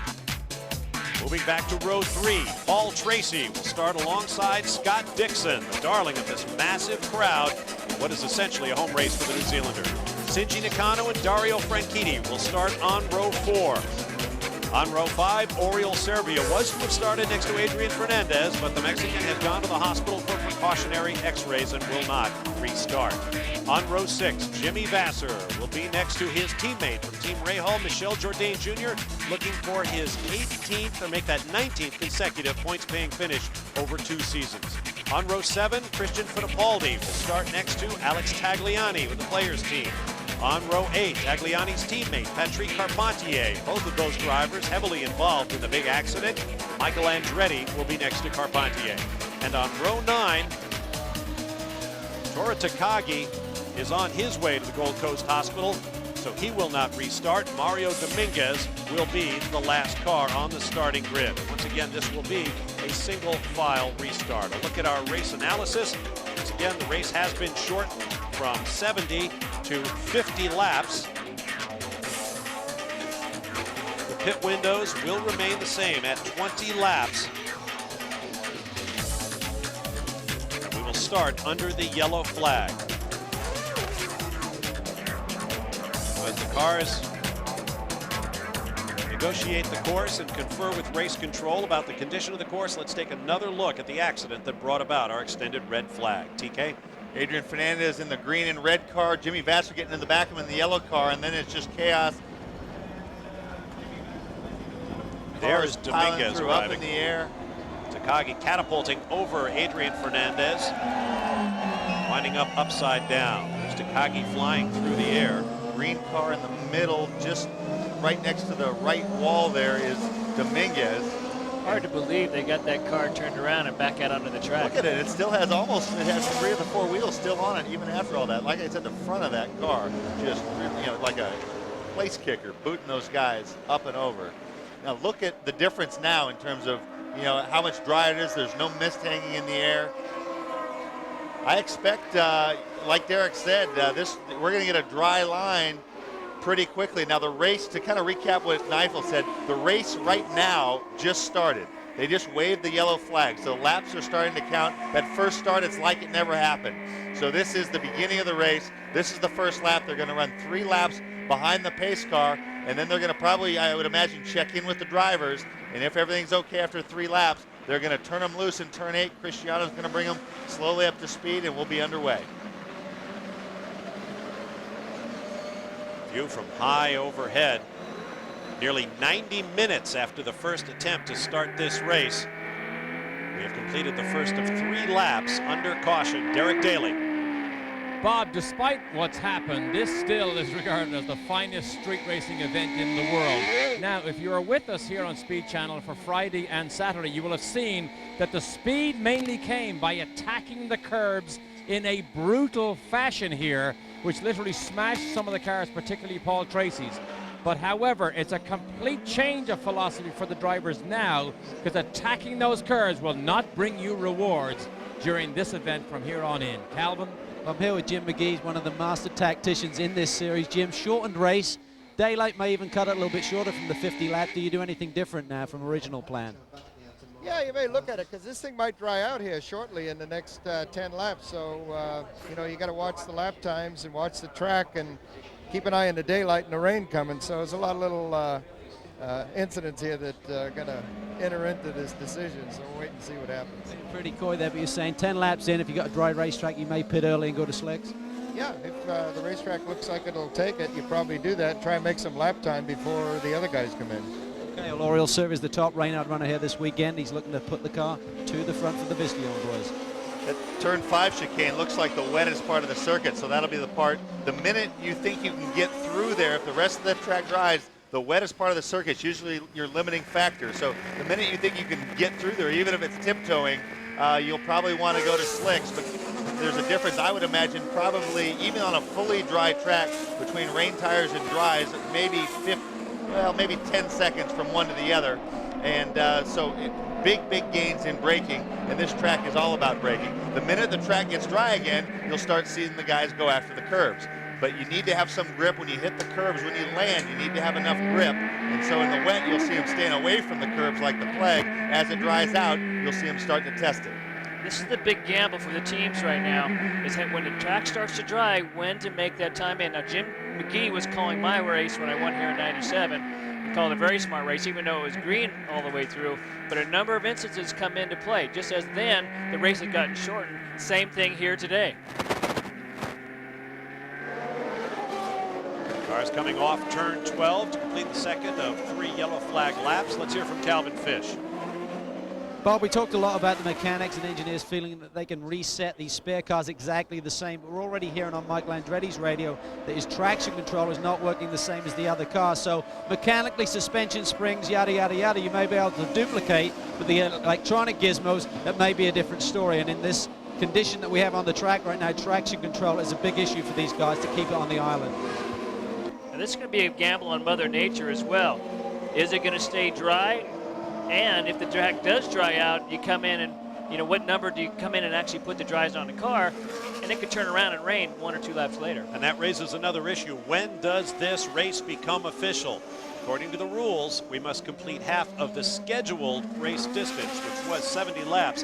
So it's not until lap 36, despite the fact that we're only running 50 laps, on lap 36, the race will be considered official should the conditions make it impossible to continue. Derek Daly. Bob, I think Scott Pruitt, because he has won this race in the past, would understand this more than any of us. Todd Bowlen made a comment on Saturday on our show, I believe, that the surface here at Surfers Paradise is very grippy, a lot of friction. So when this begins to dry out, unlike other street circuits that we've been to this year, this place here in particular does seem to offer more grip than a normal street circuit. Calvin? Quick update on Christian Fittipaldi. Derek, we're hearing on his radio that he's saying he's got a misfire at the low end. They're not sure whether it will clear up when he gets up to full speed, so there was talk of bringing him in and checking it out, but I believe they're going to let him run, do that first lap under green and see if it clears up for him. See the cars on the backside along the Esplanade and Main Beach Parade. They're talking to some of the drivers, because there hadn't been any rain here in so long, about 6 months. They felt that there was a lot more oil buildup on the roads here, because these are city streets, so conditions were slipperier than typical. In years down here in the past, I've been coming here since '91, there typically is quite a bit more rain, so when it does get wet, you still end up with more grip. But as he's mentioned earlier, it's certainly, this track is one of those where you get a lot of grip in a track, so as soon as you start seeing a dry line, these times are just going to go faster and faster and faster. And the same thing that made it impossible to see, namely the ground effect lifting the water up into the air, Now that we're at this point, will actually help accelerate the drying process. It'll get the water up in the air. It dries much quicker that way. So these cars are like big vacuum cleaners. They suck the air up, atomize it into the air, and it'll evaporate much more quickly. Calvin? We talked about the electronic issues with the cars and the backup cars. It's actually affected Mario Dominguez, who stayed in the same car. With the front suspension being damaged, one of the wheel sensors has been hurt, and he's not got any traction control out there right now. Watching the field continue, the wind has just come up across from our announce position. The palm trees are swaying in the wind. The flags are snapping. The wind is quite a bit stronger than it was earlier in the day. And the skies are growing darker once again. As is often the case, the television cameras make it look brighter than it actually is. So light will become a factor. So now we have the waving yellow flag. And the race begins. So they actually waited this time. We actually heard a different story. They were going to go out and first time by have the yellow at the official start, but now it has just become an official start of the race. And so this is when the laps start counting. The drivers are out there just getting a feel for the track, seeing how much grip is there, feeling the car, especially for guys like Jimmy Vasser, Christian Fittipaldi, taking up backup cars, get a feel for what's going on and what to expect. And once again, these are yellow flag conditions, so you will not pass until we go fully green. Actually, they're carrying a pretty good pace here. Get a feel what's in store for them on this racetrack. You see, actually, right there, that light area, the track's starting to dry. A number of areas on the racetrack right now. So I think we'll be in pretty good shape. Coming up to 5, I think, is the place where it looks to be staying wet the longest. Now, one of the drivers we've been expecting big things from in the wet is Christian Fittipaldi. That misfire they're trying to diagnose, they've told him to switch off the traction control. Not exactly the conditions that you want to hear that command in. Another guy who we haven't talked a lot about but does really well in wet conditions that I would look to make a move would be Dario Franchitti. He's someone, Team Cool Green has also employed some different strategies getting their guys out of sequence to good effect this year with Michael Andretti and Dario as well. So already on the curves, even with the wet in the Foster chicane. But Dario's a guy who you might look to maybe pop in. And because as the track is drying, there'll be some guys that setup-wise and driving style-wise come to grip with it a lot quicker. Those guys will want to get off by themselves. Kenny Bracken's another one of those guys that expects some pretty good things from in the wet conditions. He runs very, very strong in the wet. Scott Dixon has called in and said that he's very happy with his car in the rain conditions, so it's a matter of how everything's going to work out here once they throw the green. Still quite damp down here. I thought I saw a little bit of a stream of water between turns 8 and 9. There you look at the sky, so you can see rain falling in the distance as they come off the corner and down the Gold Coast Highway past the flag stand. First official lap is now complete. Notice the cars, even on this drying track, are able to raise a rooster tail of spray. Christian Fittipaldi is headed for the pit lane. Calvin Fish will await him. Once again, still under yellow. They're running at a pretty good pace right now. You don't see the caution, the pace car out there right now. They want to let the guys get out there and get a feel for this racetrack and expect what kind of conditions they're going to have once the green flag flies. On board with Dario Franchitti. Pace car I don't even think is out there. They're just, the field is under Cristiano's control. Listening for wheel spin.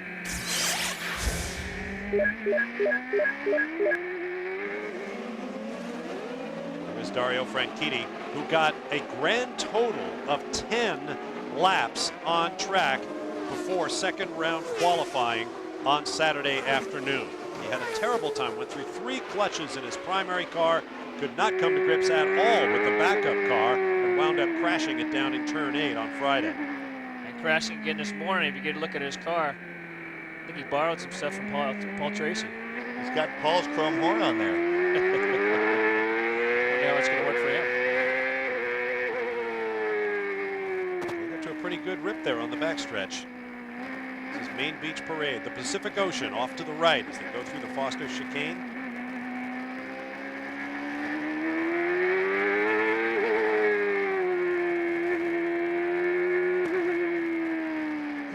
that's probably the best we've ever seen those numbers on his steering wheel.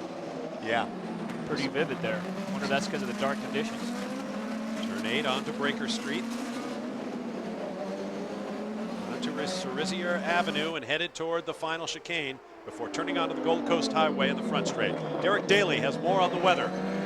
Bob, being from Ireland, I can tell you if I look to the sky, we're not too far away from raindrops. So if they don't drop the green flag pretty fast here, we could be in trouble again with rain. In fact, I'm just beginning to feel the odd raindrop, and it is becoming extremely dark here on pit lane. And the weather radar backs it up. Very, very heavy weather moving from northwest to southeast, almost in lines like the rows in a farmer's field. And one of those rows is headed directly towards us. Next time by, we will look for a green flag. And expect the green. Looks like the conditions are pretty good here for them to go ahead and start racing. The guys are starting to get a feel, getting some of the rain off the track. You actually see a number of areas that are drying out, those light areas that you see.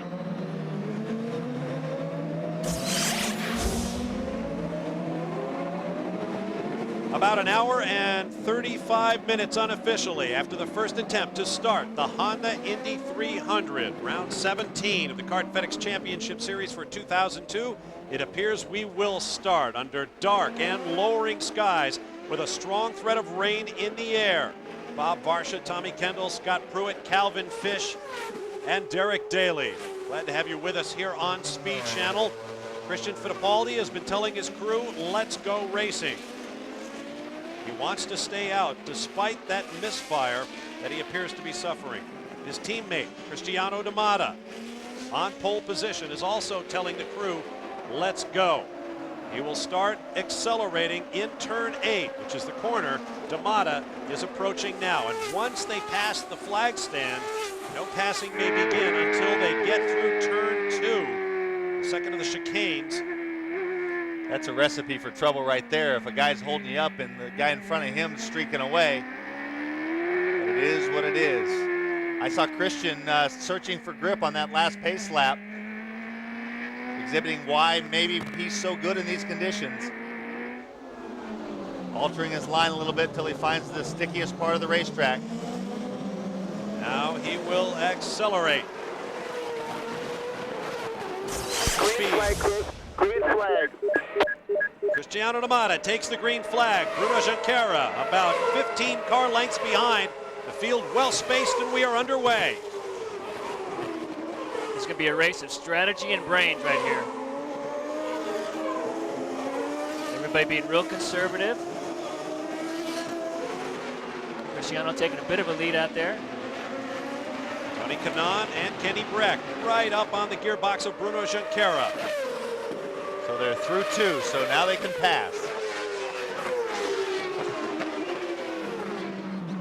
Looks like Dixon not even taking a look on PT. Was taking a look at PT. Scott Dixon, very level. Big move up the inside. Kenny Brack up the inside of Tony Kanaan. And Kanaan trying to respond on the run out. Doesn't appear he'll be able to. Kenny applying the block. That one move block. The 1, 2, 3 move block. Now Paul Tracy. Yep, Paul Tracy pulling up and Scott Dixon behind him. Very tight quarters there. From overhead, Main Beach to the right. Through the chicanes. That overhead's a good view of just how much car they're putting up over those curbs.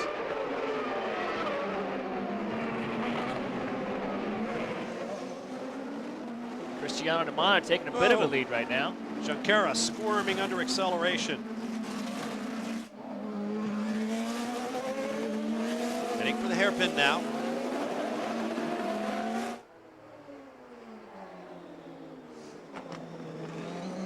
And this with what Rocky Rokelin said was close to a dry setup. So if he's this quick in wet and drying conditions, he'll be in really good shape. We're not quite sure of exactly what setup everybody else has on their cars. They might be also close to dry as well. Just amazing as the cards flash under our announce position. They are still able to extract water from what appears to be a nearly dry front straight. Still see a lot of, great shot right there on Dario Shield. You see a lot of water on there. That's just water getting sucked right off the racetrack. And it looks like it might, wow, if it's not raining, it looks like it could rain any moment. You see Dario Franchitti's lap time, 2:02, compared with the qualifying times, a full 30 seconds faster. Calvin Fish. Well, two teams that we know definitely went a lot softer on their setup are the Players team. They said they had nothing to lose. The cars really hadn't been good in the drive, so they went basically full wet with their setup. And also Team Cool Green, they said the cars were abysmal this morning. What they've done, they've really altered the split of the springs from front to rear. They've gone a lot softer in the rear to try and get traction. Dario went higher on the front spring, just trying to induce some understanding. He said the car is just sideways everywhere. Alan McDonald said we were a lot softer than we've ever been on the rear spring for these conditions. Kenny Brack was drawing up close to Junqueira before this last straightaway here. Bruno's pulled out a little bit again, but you know, remember, Kenny Brack has had an absolutely horrid season. He needs a result. He's not close to second in the championship like Bruno, so for him it's win or bust. Team orders? Well, I actually need to update Denver, where they asked Chip Ganassi, and he said there's no team orders. I said, God bless Chip Ganassi for letting him race. I've come to find out there were, in fact, team orders. Scott Dixon was told to stay put. At this point, I think this early in the race, I'd be surprised if they apply him this early, and even if they do apply him, I would expect Kenny Brack, who is not going to be back with Ganassi next year, to have radio trouble at that point. Brack has a couple of podiums this year, but it has been a brutal season for him. There is Junqueira, there is Brack. Oh, Mario Dominguez has gone straight on. Is that down in turn 3? No, turn 8. That last lap by Bruno, biggest car on the racetrack. Almost 3/10 quicker than D'Amata, but D'Amata's got a pretty good lead right now. Laps now dipping under 2 minutes. Lap Scott was referring to a 1 minute 57.9. Here's another look at what happened to Mario Dominguez. Looks like he getting down in turn 8. He's got a little too deep and said, let's try and finish today. Let's not tear up another race car.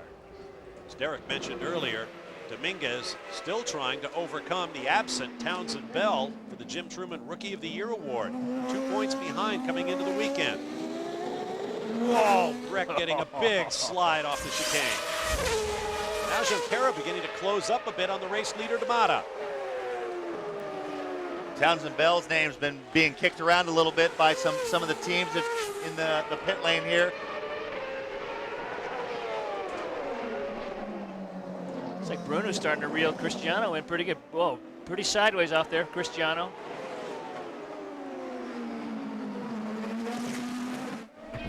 The turn they come, ever closer draws Junqueira. We'll take a break and return live from Surfers Paradise. Stand by, the rain is not far away.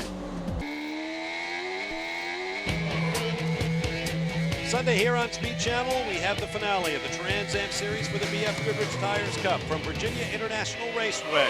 Live at 1 p.m. Eastern Time, only on Speed Channel. Stu Hainer on pole, hoping to pick up a win in the Trans Am season finale. Join us for it here on Speed Channel. The weather is drawing closer. We've had visible lightning, which means some of our cameramen will be coming down from their scaffolding positions. Now, while we were in break, from overhead, this was the view of Paul Tracy spinning, but not hitting anything. Except Scott Dixon. PT has been very exciting this weekend. Morning warm-up actually had 3 offs in the outlap. He was drawing up behind Tony, and I was just thinking to myself, wow, Paul's just being, because in these conditions, any bit of charging tends to just put you down the escape road. That onboard shot was from Scott Dixon's car. Shinji Nakano behind him. On board now with Dario Franchitti in our visor cam. Calvin Fish has more on Dixon. Well, I just checked in with his crew and I said, is the car okay? They gave me the big thumbs up, so he'll be a man on a mission now. He's been very confident all weekend, very disappointed with his qualifying run. He said he only got one clean lap. He felt he should have been on the front row of the grid at least. So a lot of speed in that car potentially, and he was one man this morning after warm-up who said he was happy with his car. There you hear the wheel spin. Seems especially tricky there at turn 8.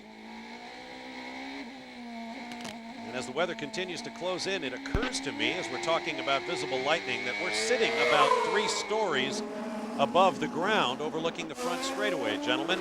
Derek Daly. Just like Dixon, there is no damage to Paul Tracy's car. It was just a little bit of a lick on the rear suspension of his. But boys, get the umbrellas out. It's raining relatively heavily here in the pit lane and very heavy apparently out at turn 8. That explains the slipping and sliding we've been seeing. And now, definite rooster tails coming up once again. This is Jimmy Vasser. After his role in that extraordinary crash, he is out there racing again. 96 winner of this event when he won 3 of the first 4 races of the season and went on to take the series championship. Jimmy began his career here on the streets of Surfers Paradise 10 years ago. Teammate Michel Jourdain, also in his backup car. Running 10th and 11th. Well, it looked like a plastic bag on the road. The last thing you want into the radiator cooling side pods.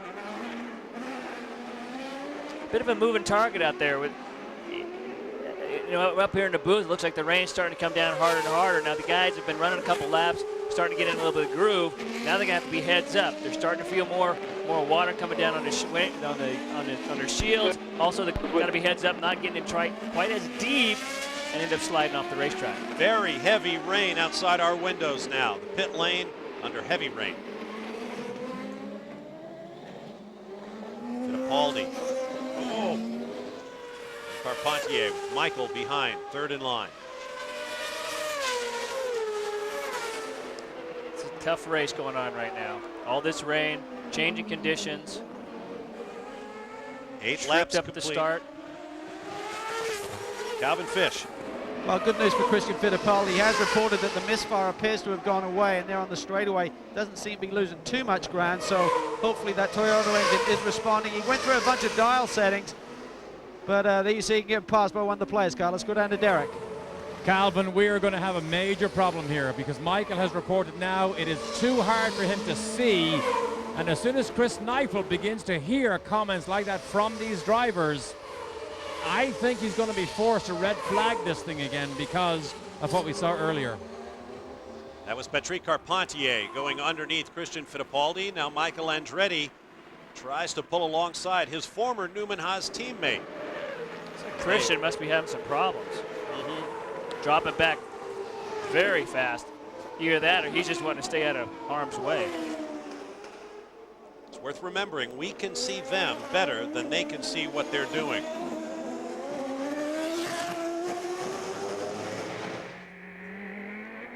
On board again, looking out the visor of Dario Franchitti. Look at all that water.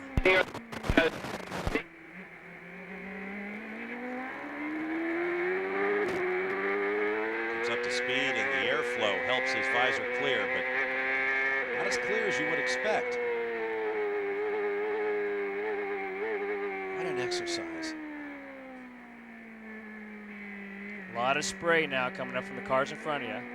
Very difficult to see. You can see the rain light just up there, kind of off the left-hand side. That's what we were talking about earlier. That's about all you can see.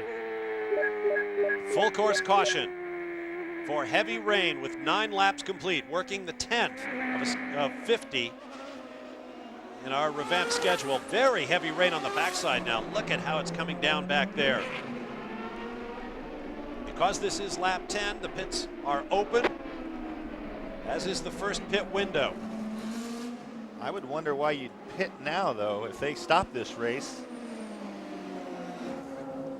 Leader is in. Calvin Fish awaits Cristiano D'Amata. Well, 20 lap window on the fuel, which means if you stop on lap 10, you can make it on one more stop here this afternoon. Cristiano Dumat, as soon as they heard they've gone full caution yellow, the decision was made immediately, and we'll see what else happens. We see Kenny Brett coming in here, so a lot of these guys will follow the lead of the leader. Good stop for the Newman Haas boys. He's back underway. You raise a good point, Tommy. Why stop now if the weather is going to be so bad that there'll be no passing possible before they might possibly red flag this? Derek Daly.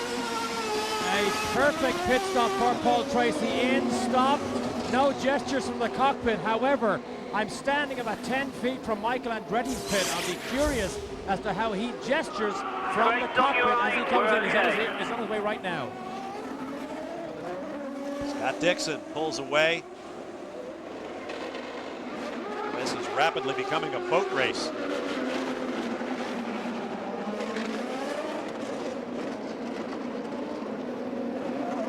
The reason you might want to stop right now is the fact you're only going to have to make one more stop to get to the checkered whenever that comes. But I don't know, Tommy. I think I would have gambled to stay out there and keep my track position. There's a 4-lap window that theoretically you could slide into. If you stopped on lap 20, the race can become official after 36. So if the race gets stopped anywhere between 36 and you make your second stop at 40, you've got 4 laps where the race could be handed to you. Yep. Look at the conditions out there now on the backstretch. This is from turn 4 coming down to the first of the backstretch chicanes. We are behind the safety car here on the streets of Surfers Paradise in Queensland, Australia. A much needed rain for the farmers, not so for the race fans. Welcome back live to Surfers Paradise. For those of you on the East Coast, it's time to set your clocks back an hour. Here at Surfers, it's time to get out the Brawley. It is absolutely teeming down with rain. To go on board with Scott Dixon, Bob Varsha, Tommy Kettle, Scott Pruitt in the announce booth, and grateful for it, Calvin Fish and Derek Daly down in the pit lane. Now, we've just had our first yellow flag since we restarted this race at the very opening of the first of 2 pit windows. Most drivers came in, several stayed out, one of whom, Bruno Junqueira, has taken over the race lead. TK, do you like that strategy? Well, you're gambling going the distance versus it not. If it goes the distance and stays green, the guys that stop now will be in pretty darn good shape. But like Scott and I were talking during the break, what do you think, Scott? I don't think it's going to make it to the full distance, a full 50 laps. Very dark conditions, very wet conditions. The speed right now is very slow. And the other piece that comes into it here, we're talking about, it's very difficult to see anyway. So Bruno just put himself in a position to run pretty good laps, not in the midst of somebody else's spray. I'm going with Ganassi. I think that would have been my play to leave the guys out there. Calvin, what do you think? Well, I disagree with Scott, because I think if this race goes beyond 40 laps, Bruno is basically in trouble. He's got to make 2 stops and potentially under green, so he's going to be behind the 8 ball there. I mean, I think he should have come in with the lead. I mean, if you laid it out on paper, 50-lap race, 20-lap window, this window opens at lap 10, and that's what the guys have done other than Bruno. But let's go down to Derek Daly. I think he may have a different perspective. We are huddled here under the Motorola pit box here with Kim Green, and Kim agrees with Scott Pruitt. Kim, is this a gamble that you're going to leave Michael out there in these treacherous conditions? Well, you know what we were looking for, we were at the back of the pack. There was a chance we were actually going to pit as soon as the window opened and get ourselves some clear racetrack, because Michael said visibility wasn't very good following the players' cars. Then we just watched to see who came in the pits, and we end up picking up 6 spots in pit lane. But as bad as the rain is, I don't think they can restart this race right now, so we're just going to sit and wait. And yeah, certainly when you're at the back, you are gambling a little bit. Kim is with you, Scott. Well, the conditions are such that the drivers have actually asked the pace car to slow down. I think that's a first in my career covering races. Usually they're telling the guy to pick it up. Now, let's just Excuse talk me, I here shouldn't for a say second. guy. It's actually Gail Truis from the pace car team handling safety car choice. Big fire going on with Oriol Servia's car. Oriol Servia's car. Big fire. The entire back of the car is consumed. Pull into a place. Jim McGee telling him to try and find a... Don't even wait for a place. Get out.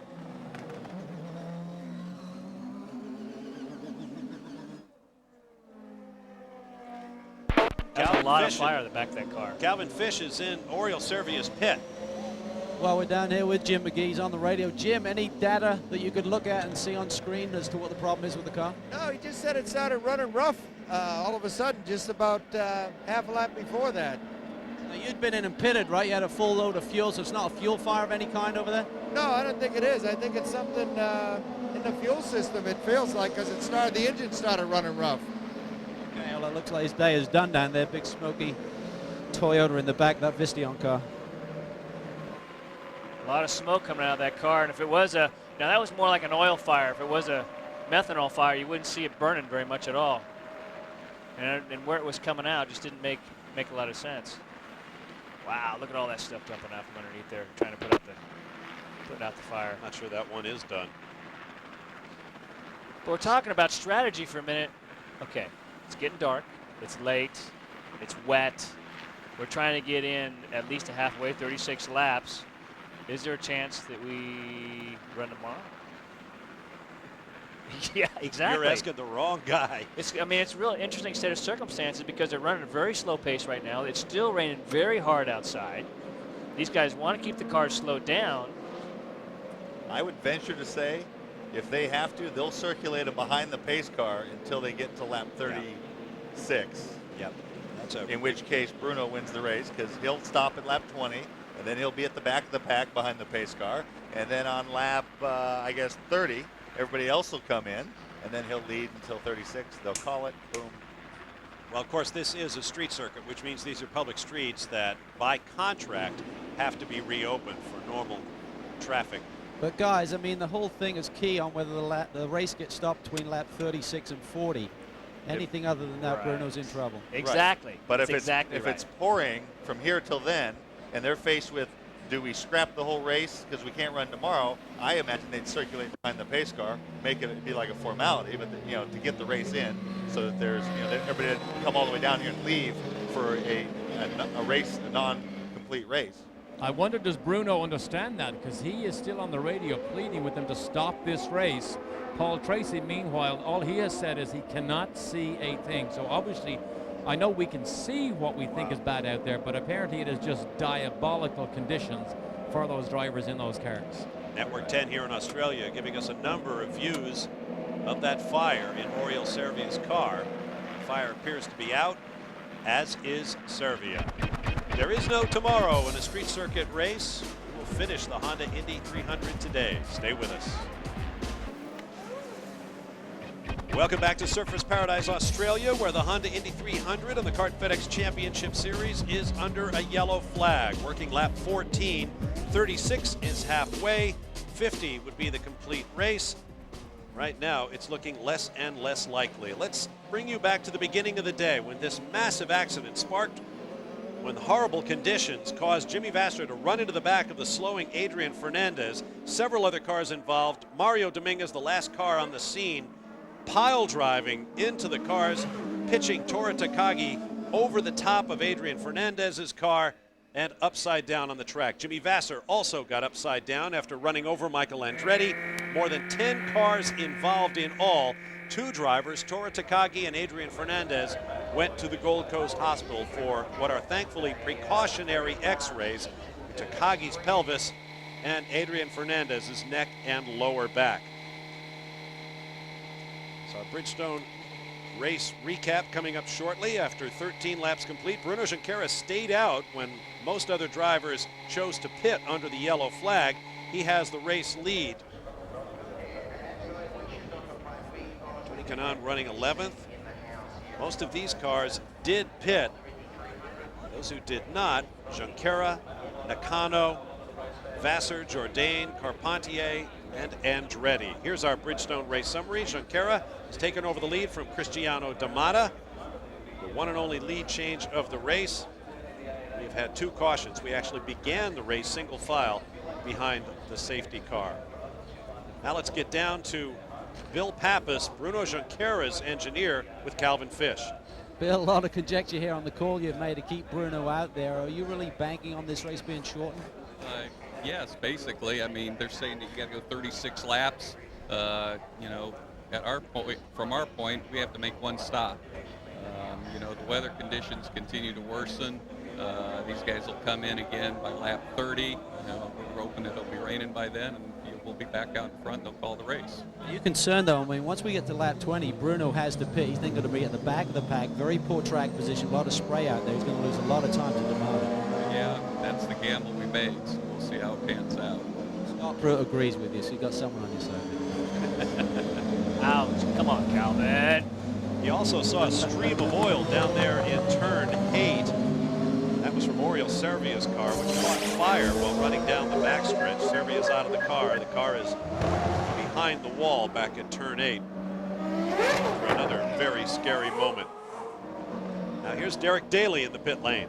Calvin told us earlier on that the players team went full wet conditions, full wet setup on their cars, i.e. much softer. However, Tagliani now has a very unusual problem. He has radioed in and said, I cannot run this slowly. He said this car is going to die if I have to run this slowly. And of course that is a Ford-engined car. Ford have been remarkably successful down here with 5 wins and 3 poles here in Surfers Paradise. But can you imagine the problem? I can't run this slowly. Well, then they can pick up the pace that much. It's pretty horrendous conditions out there. Yep. Very wet, a lot of puddling. You can't see. In fact, the guys calling in and tell them to slow down. It's for drivers to do that. It's a pretty bad set of circumstances on the racetrack. I am reminded that the motto of Queensland, Australia is, quote, beautiful one day, perfect the next. We'll be back to Queensland in just a moment. Stay with us here on Speed Channel. Welcome back to Surfers Paradise Australia, live here on Speed Channel. Victory Lane is coming your way Sunday night. Recap the day in NASCAR Winston Cup from Atlanta, 8 p.m. Eastern Time. And inside Winston Cup Racing, as always, comes your way Monday night. See how our panel of drivers they have to say about the weekend in NASCAR Winston Cup Racing. Inside Winston Cup Racing, Monday nights on Speed Channel. They certainly don't race in the rain, but we do. If we can call this racing, we are still behind the safety car. Christian Fittipaldi heads for the pit lane. Calvin Fish has more on whether to pit or not. Well, I just ran the question to Peter Gibbons on the Target team's decision to keep Bruno out there. He said that's a pretty good gamble. He said it's a good gamble if it goes green before lap 20. If it goes green and after lap 20, in other words, if it stays yellow, they are going to be in a heap load of trouble with track position. Let's go down to Derek. With Derek Walker and the team, of course, are packing up everything here. Derek, do you have any further update on the condition of your driver, Toru Takagi? Yeah, we got word from the hospital that he's going to be released within the hour. He's going to be sore, but everything's fine. No broken bones. And thank God he's okay. So that means for Fontana next week, everything is a go with him? Well, it's certainly going to be a go with the team. We're going to be ready to go. We've got 3 cars, so we'll just peel another one out and be ready. He's going to be pretty sore, so we're going to wait till about midweek before we make that call. Have you ever seen conditions, Derek, as bad as we have here? Well, it doesn't happen very often, and obviously when it happens, it really goes bad. But it's the kind of conditions that if we had more of, we'd be better prepared for. But you only have it every so blue moon, and then it really is big trouble. But they'll get through it, and we'll learn a lot from it and hopefully get better next time. Interesting. Walker Racing, who now control, of course, the Reynard mark, have had 11 inquiries for update kits for Reynards for next year's kart championship. That's great to hear that no broken bones for Tora. Yep, we definitely dodged one there. I say they definitely dodged one after that horrible accident. Next week, hopefully, it'll be sunny in Southern California for the 500, presented by Toyota. Cristiano D'Amata is the defending champion of the event. We'll have Friday practice coverage at 5 p.m. Eastern Time. Kart Friday night that evening, of course, hosted by Derek Daly. 10:30 p.m. live from Cara Charities Runway Madness in Ontario, California.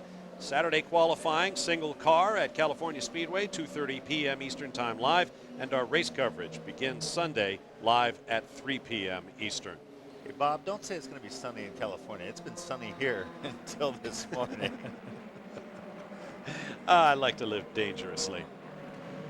From overhead, it looks as though we could start racing again, but there has been so much water down there on the racetrack. Although it does appear to be getting a little bit better. And I know what your opinion is, TK. Well, I mean, I think everyone's jumpy. I mean, in terms of the officials, there was some heavy rain there, but I didn't see one car go down the escape road as a result of the increased rain and so forth. And might take some heat for this, but you know, these guys are paid to take risks. And yeah, I've raced in conditions worse than this. I mean, there's a little puddling going on. I mean, that's a little puddling. That's not, well, because he's off racing line, and that's where the water would be going anyway. But the conditions on the track itself, I mean, I agree with you, Tommy. I mean, everybody's being ultra conservative with that horrendous accident to start, but I think we could certainly see a green flag. Yeah, it's wet. Water but off. I've been there's telling not them about major your complaints about the dangers puddling. of the hydroplaning. And It is raining still, but only slightly as we review the accident. It began at the green flag on our first attempt to start this race. And maybe there's some areas of the racetrack that we can't see, but certainly out in front of us, there's not much water sitting. Now on the back, there could be a lot of puddling somewhere which we couldn't see from up here, but. I mean, I guess the guy to ask would be a guy like Paul Tracy, who never blinks when in the face of risk. That's why he's out here. He makes no bones about it. He wants to go racing. The risk is higher. There's no question about it. I used to kind of relish those chances and say, okay, this is a chance to test myself and see what I can do here and try to do something that nobody else can. At some point, when you're hydroplaning and you can't see, you're not really driving the car anyway. So that's kind of the fine line. Now, back to the fuel situation. This is one of those things where it will flip-flop back and forth between the two different strategies, depending on what lap we're on. I'm still thinking the call that these guys made. I'm sticking with it. I think they made a smart call. Of course Bruno's saying he wants the race to be stopped. Of course he does. Before he has to pit on lap 20. Someone needs to explain to him that it's not an official race yet. Now here's a look at the weather map. We are located, if we get the clouds out of the way, approximately here. And you can see through this band of storms that we are going to be in a rainy condition, as they might say on the Weather Channel, for a long time. And the real concern are these areas, these storm cells with very, very heavy rain. We've already seen a lot of visible lightning. We've heard a lot of thunder. So it appears that conditions are not going to get much better today here in Surfers Paradise. That's not good news, but it's simply the way it is. What remains is to see how we handle it. That's a story yet to be told. We'll take a break and return with more live from Surfers Paradise in a moment. Welcome back, everybody, to a very soggy Surfers Paradise. I am currently in race control. We have a bank of 20 television monitors here. And, of course, the man on the point who has to make some very critical decisions is our race director, Chris Neifeld. Chris, there is an ongoing argument here as to whether Junqueira and Michael Andretti, those two in particular, stayed out hoping that maybe this thing could run under yellow and maybe get to lap 36 and maybe become a race in the books. Is that the way you might think also? You're going to leave them under yellow here for as long as you can? Well, obviously we've got a track that's upside down in terms of the amount of water that's on it. That's just not conducive to having these guys out there racing. Right now we've got all of our equipment out there. We're working with the jet and some of the standing waters. We're working our safety team out there with brooms trying to get water off the racing surface, and it's a constant chase.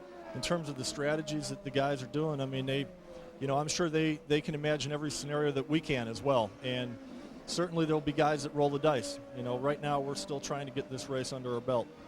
And by the way, while we were away in break, both Team Rahal cars and Shinji Nakano did in fact make a pit stop. But Chris, is lap 36 a magical number for you? Are you going to leave that pace car out there and leave the cars running on the racetrack until you get to that number? No, Derek, to tell you the truth, it's not a magic number for me right now. All of our focus and energy is really at, getting this race back to something that the fans can watch and enjoy. So it's, we're fighting that battle, and in terms of that, we don't have any premeditated anything in terms of a strategy of leaving the pace car out. The reason for the pace car out there is we've got so much equipment and safety guys out there.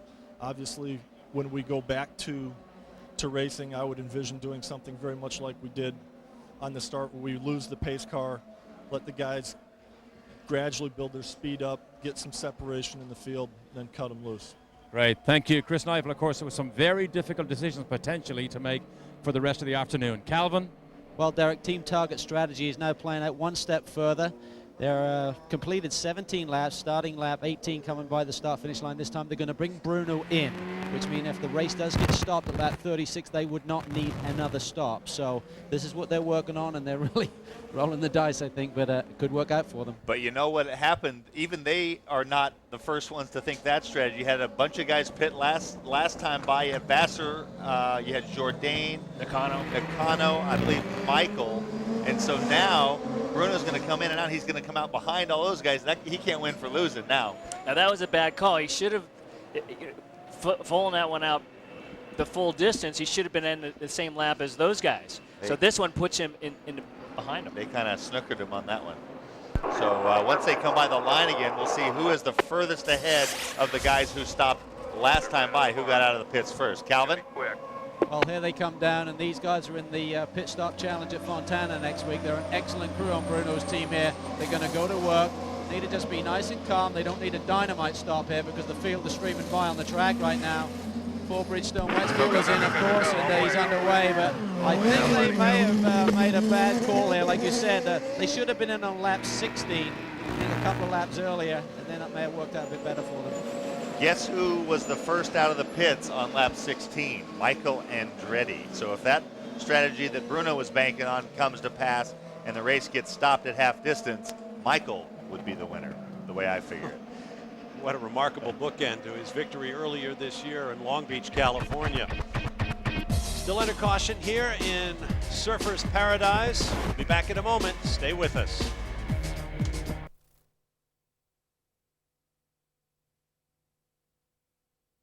Unless you sit in that cockpit and do it, you cannot explain and give it justice what it feels like. I mean, it's like riding a wild bronco for 2 hours. It's very physical, and then you have the mental strain as well.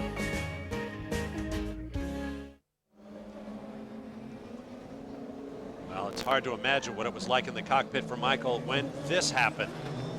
Running into the back of Patrick Carpentier, the first attempt to start today's race. Part of a massive accident that led to a long red flag and more than an hour and a half of delay before we restarted on a drying track, and then the rains came again. We have been under the caution for an extended period of time. Working lap number 19 now, meaning 32 laps to go to the rescheduled cut down 50 lap distance of today's Honda Indy 300. Remember, at 36 laps in, we're roughly halfway to halfway, the original scheduled distance, if you will. At that point, 36 laps in, the race could be flagged away as official. Let's go to Calvin Fish. Well, for the driver, it's been a fun week down here. Certainly a lot of relaxation, fun and sun on the beach. And for Cristiano De Mari, he's got his two brothers down here. I've got Gustavo with me now. It's been a great season for you and your brother and the whole family, I'm sure. Yeah, it's been a great season, and we're very happy for the championship. Now we're trying to get to the end of this race. It's been hard. We know that Cristiano is a fun-loving guy, and he's got a new helmet design this weekend, which I know you and your brother Felipe put together. What is that all about? Yeah, we did it like to celebrate the championship, to reward all the team for the job they've been done. And I understand the theme is the Austin Powers theme. That's his favorite movie or something. Yeah, we like it very much, and it looks funny, and everybody's happy.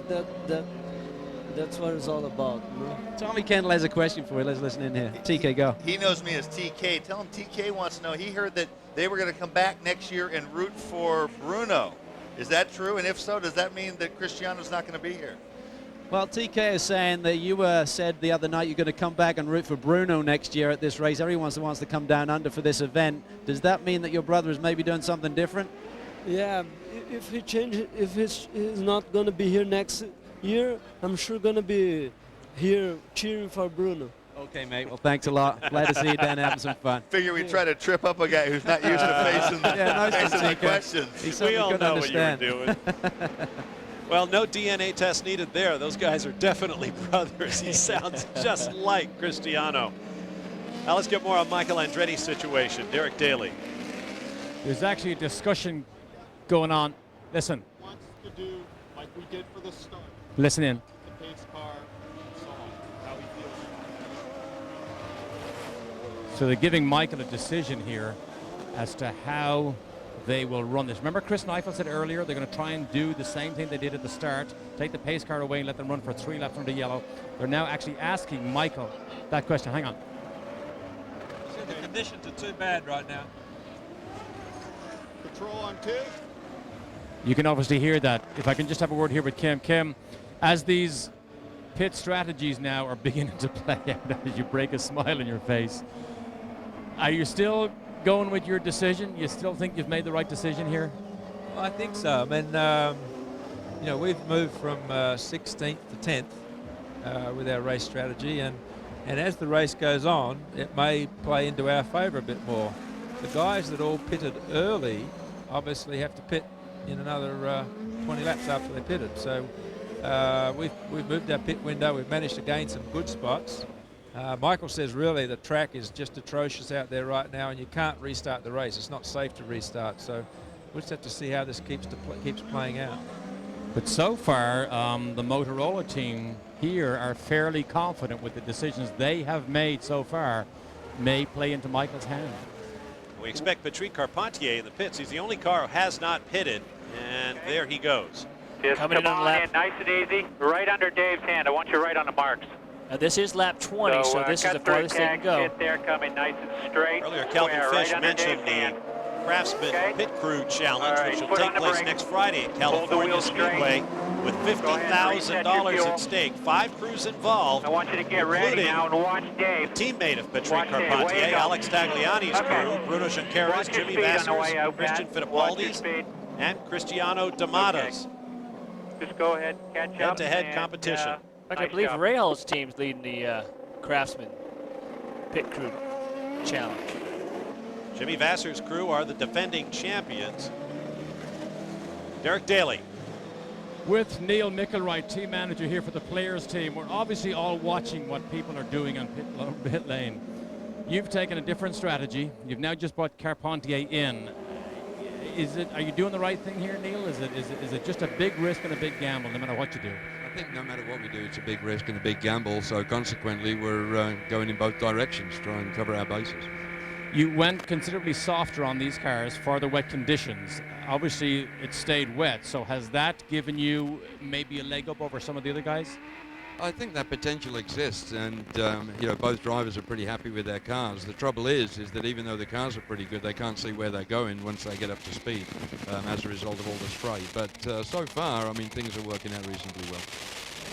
Thank you, Neil. That seems to be a train of thought from most people here, that you just cannot see where you're going as soon as you get any type of speed from these things. The cars continue single file behind the safety car. 20 laps now complete. We'll take a break and return with more live from Surfers Paradise in just a moment. Back at Surfers Paradise Live. Our sympathies with those of you on the East Coast of the United States watching us through the middle of a long night. Let's get to Calvin Fish. Well, Scott Dixon is in with the target machine, and he's had low battery voltage through the last 10 laps or so. Trundling around there, they thought they'd be okay, but they got to lap 20, decided to bring him in, and they're changing the battery and also the black box. But they need to get this done a little quicker here, otherwise he's going to go a lap down. The side pod is at the ready, and should be a quick change, but something is delaying them. I can't quite see the mechanics there under the left side pod. Got a interesting thing on. Guess that wasn't Scott Dixon's radio we were listening to. Well, this is going to be interesting. Michael pitted at 16. So if it stops at 36, he's right at 36, which is the maximum number, which is 20. Jimmy Vasser is at 17, which means he'd still be on track. Michael and Christian, and we need to get a ruling from race control. If the race ends at the end of your 20-lap window, you're allowed to take the checkered flag. If they're banking on it being under caution, the race being stopped at half distance, we need a ruling, because technically if you're still on the track when the 20 expires, you get a penalty. So right now, Vasser should be, if that was to happen, if it ends at 36, because it's just going on, it's about 4:45 right now. It's pretty dark out there, still going slow under the yellow. So it's going to be interesting to see how this all plays out. We need to get a ruling from race control on what would happen to Michael Andretti if he took the yellow at 36 when the race becomes official. and if he'd be allowed And he's to doing win the the race. pits. Well, they made those changes, guys, on Scott Dixon's car, and he just accelerated away from his pit box. He sounded more like one of those V8 supercars we saw earlier this morning. Not good news for that team. I expect he'll have to come back in. Yeah, it definitely has a very different note. Well, even at this speed, the cars are still racing just a veil of mist on the start-finish straightaway, the Gold Coast Highway here in Surfers Paradise. Derek Daly. I'm with Mark Johnson, who's team manager for Jimmy Vasser here. Mark, you could look pretty golden here if they stop this in lap 36. Have you planned the stop for Jimmy on lap 17 because you believe it might stop in lap 36? Well, Derek, we're just playing the game. You know, we're looking at the weather. They've showed the radar on screen. It doesn't show much of a break. It's going to start getting dark before too long, and we're hoping they're going to throw the flag at halfway, which is going to be lap 36. If we can do that, we'll be in pretty good shape. Thanks, Mark. Also, I spoke to Scott Remke, who's actually the team manager over both team Rahal cars. I said, you realize Vasser could win this if it stops in lap 36. He smiled. He says, oh, good. That means my car will be second. Jourdain. Who runs just behind his teammate, 9th and 10th. And both on the same strategy. Well, so then you I would have to say that the team Motorola would be thinking that 36 would be that number that they could make it to if they're taking a checkered flag. To add one more wrinkle to this race is a please crazy do. race unfolding at 30 miles an hour. But anyways, Christian Fittipaldi also stopped on 16, which means he can go to 36. However, his pit is past start-finish. Michael Andretti's is before start-finish. So theoretically, Christian could be in the pits on his way to his pit box to not incur the penalty and cross the checkered flag, the start-finish line, in first place. Calvin Fish. Okay, Peter Gibbons, you're leading the race, but would you trade positions with someone else right now on strategy? That's a toss of the coin. We'll find out. This is Las Vegas right now. Tell us about the season, though, Peter. I mean, it's been such a successful one for you and this team. I mean, it's really seemed to gel, bringing Rocky on board. New engineering thought process, just going in a different direction. It's really just worked out tremendous. If he wins today, it'll be equal the kart record of 8 wins in a season. We're trying hard. I'd like to go for 9. Maybe 10 even. Yeah, why not? Okay. Good luck. Thanks. Oh, boy. Think of all the races that Cristiano Damata could have won this year, leading at Long Beach when he was hit by Adrian Fernandez in the pit lane. And by the way, Adrian Fernandez, we are told, is being released from Gold Coast Hospital. All the various x-rays and other tests haven't proven negative. So both he and Tora Takagi will be headed back to the racetrack with a story to tell. Damata might have won Long Beach, might have won at Cleveland where he was leading when the engine let him down. This could have been one of those truly phenomenal seasons. As it stands right now, it will be a simple record breaker.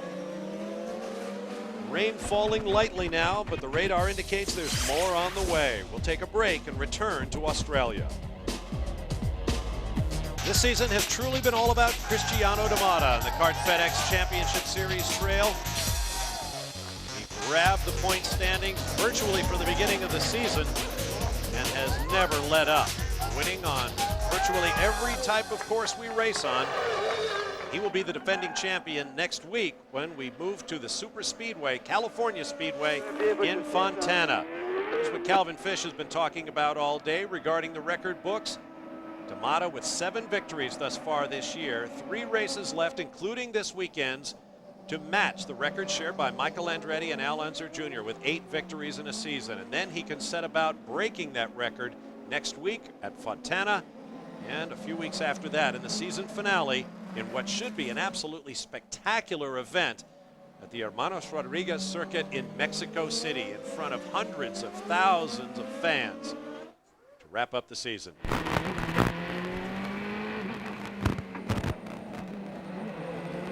Here's a look at the pit situation. Each of the drivers.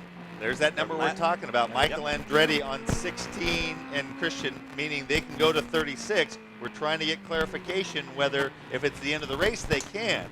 So they would have to say they were shortening the race to 36 in my mind on that ruling. Derek, you have more on that?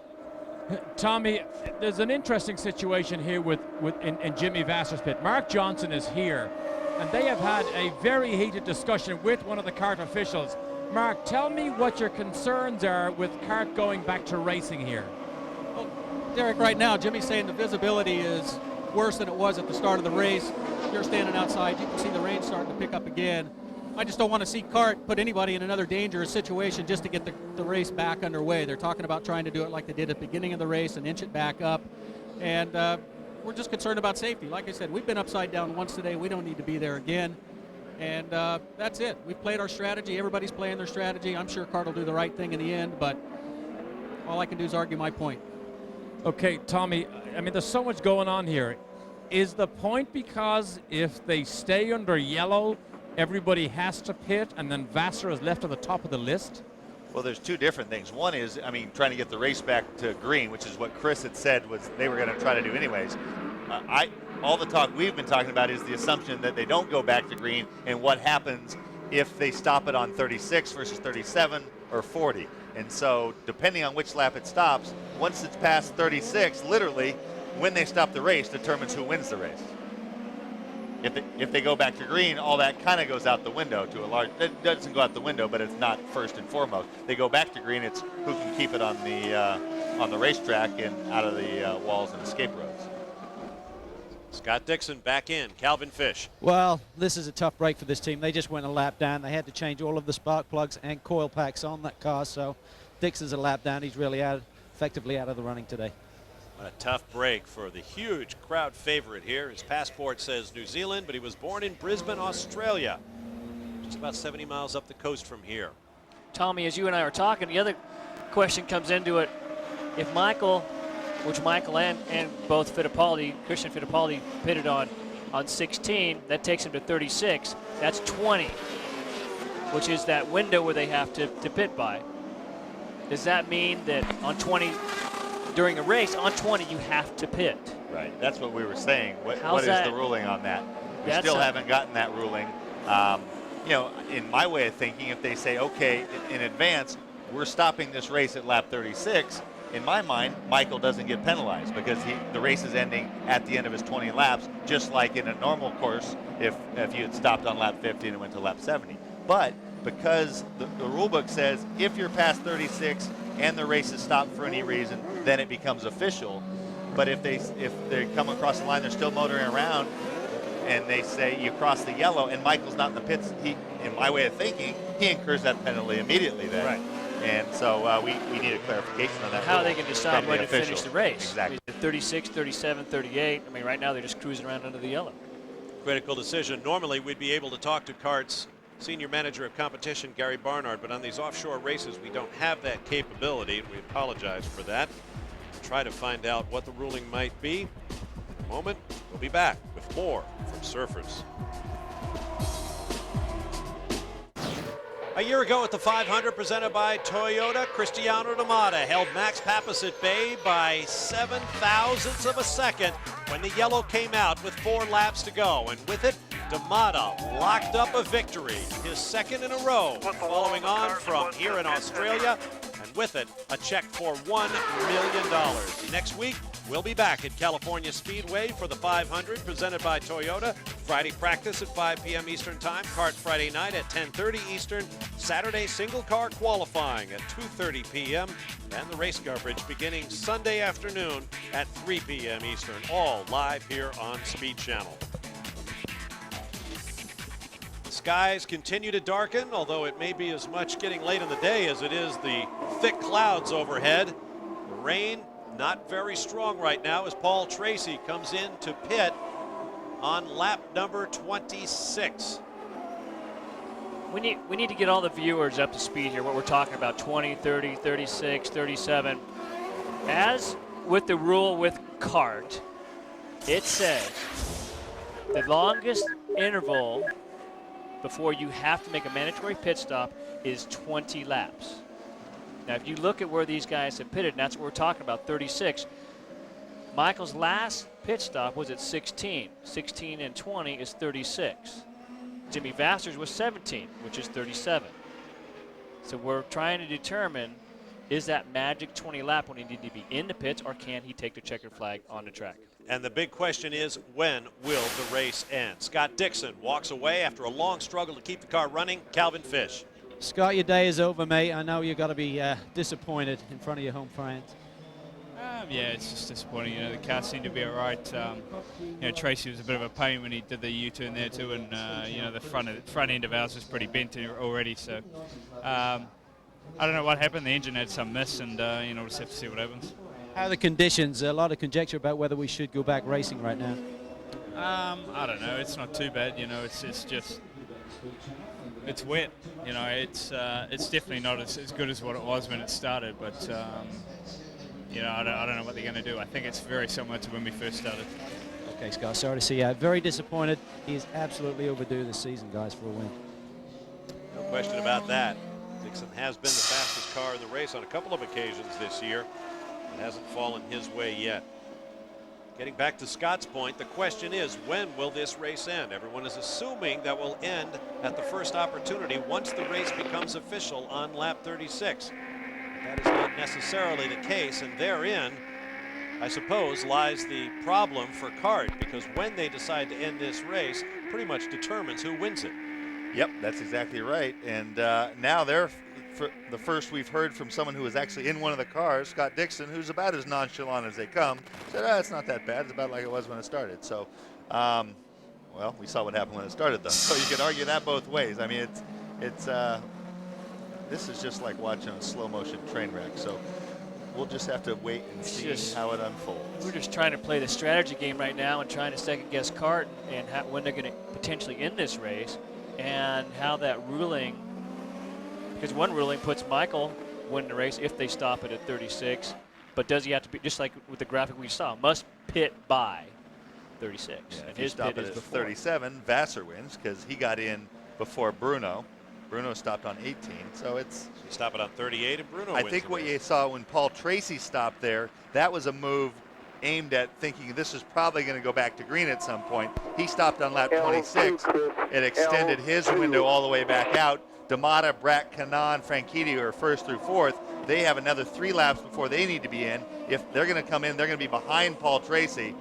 And so if it goes green, Paul was gambling that he could gain some track position that way. Derek is in race control, and maybe he can answer some of these questions.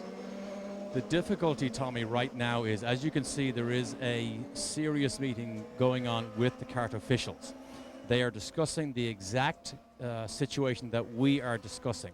They want to make sure that they understand it very, very clearly, because they do not want to make a decision that is, could be questioned afterwards.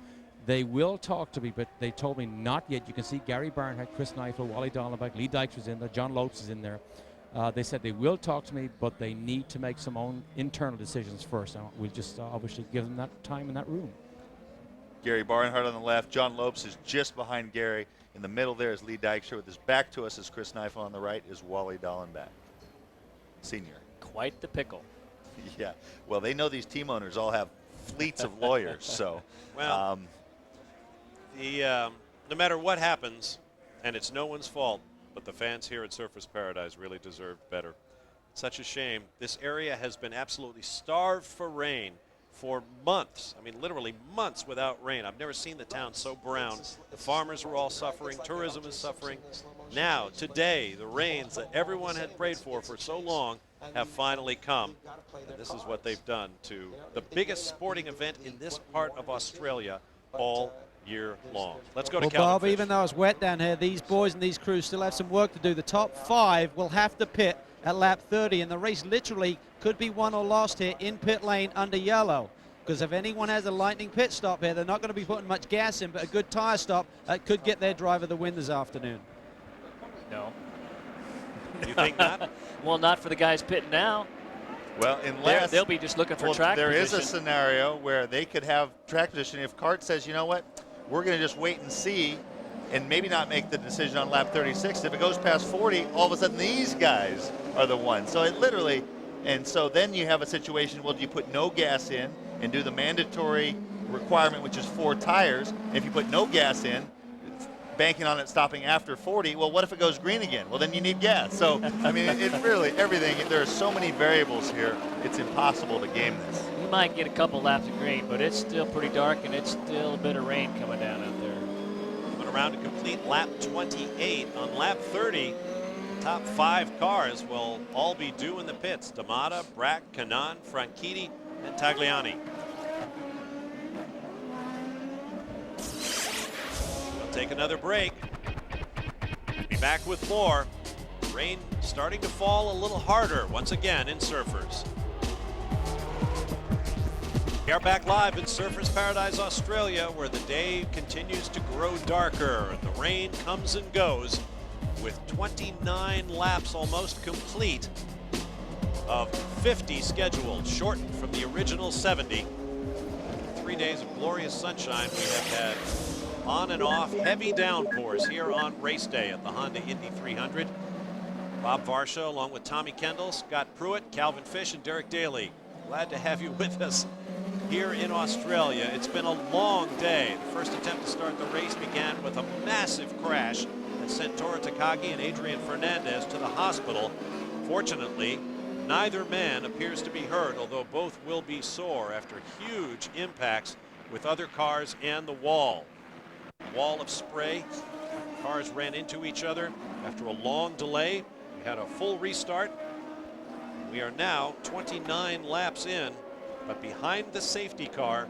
And now I see more visible lightning outside of our announce booth, so the prognosis weather-wise is not good. Here comes Kenny Brack into the pits from 4th place. On the next lap, the other 4 of the top 5 cars will be in as well.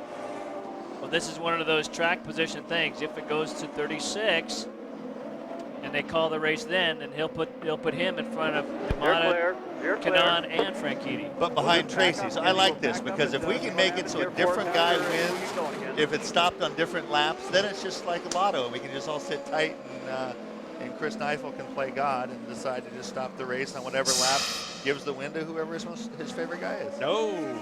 Ouch. Gamble City. This is nutty. I've never seen anything like this before.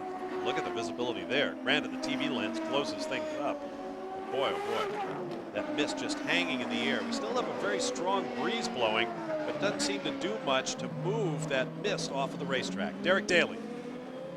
Still in race control here now. About to talk to Chris Neifel. Chris, it's a very difficult situation. We know that. Couple of questions.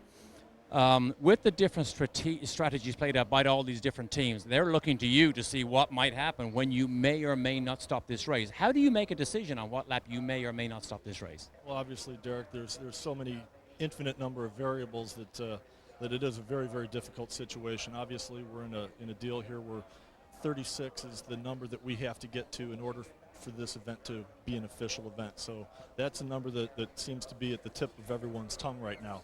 And we're obviously very aware of that, and it's my understanding that there's a number of teams that have based their strategy on that. But keeping in mind with the pit intervals, it's a maximum of 20 consecutive laps in between pit stops.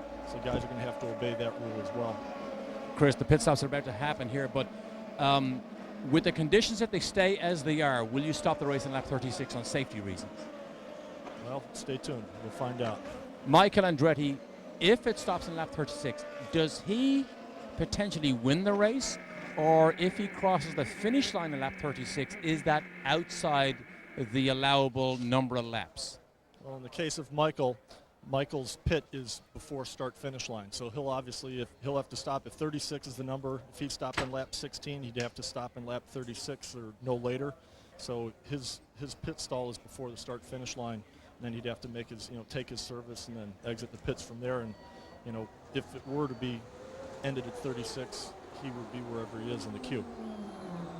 I see. Okay, I think that, fellas, makes it a little bit clearer, particularly on Michael's situation. But I think from CART's point of view up here in the control tower, they are going to make a decision, I believe, on safety. And whatever strategic moves the team's made, it's going to fall. And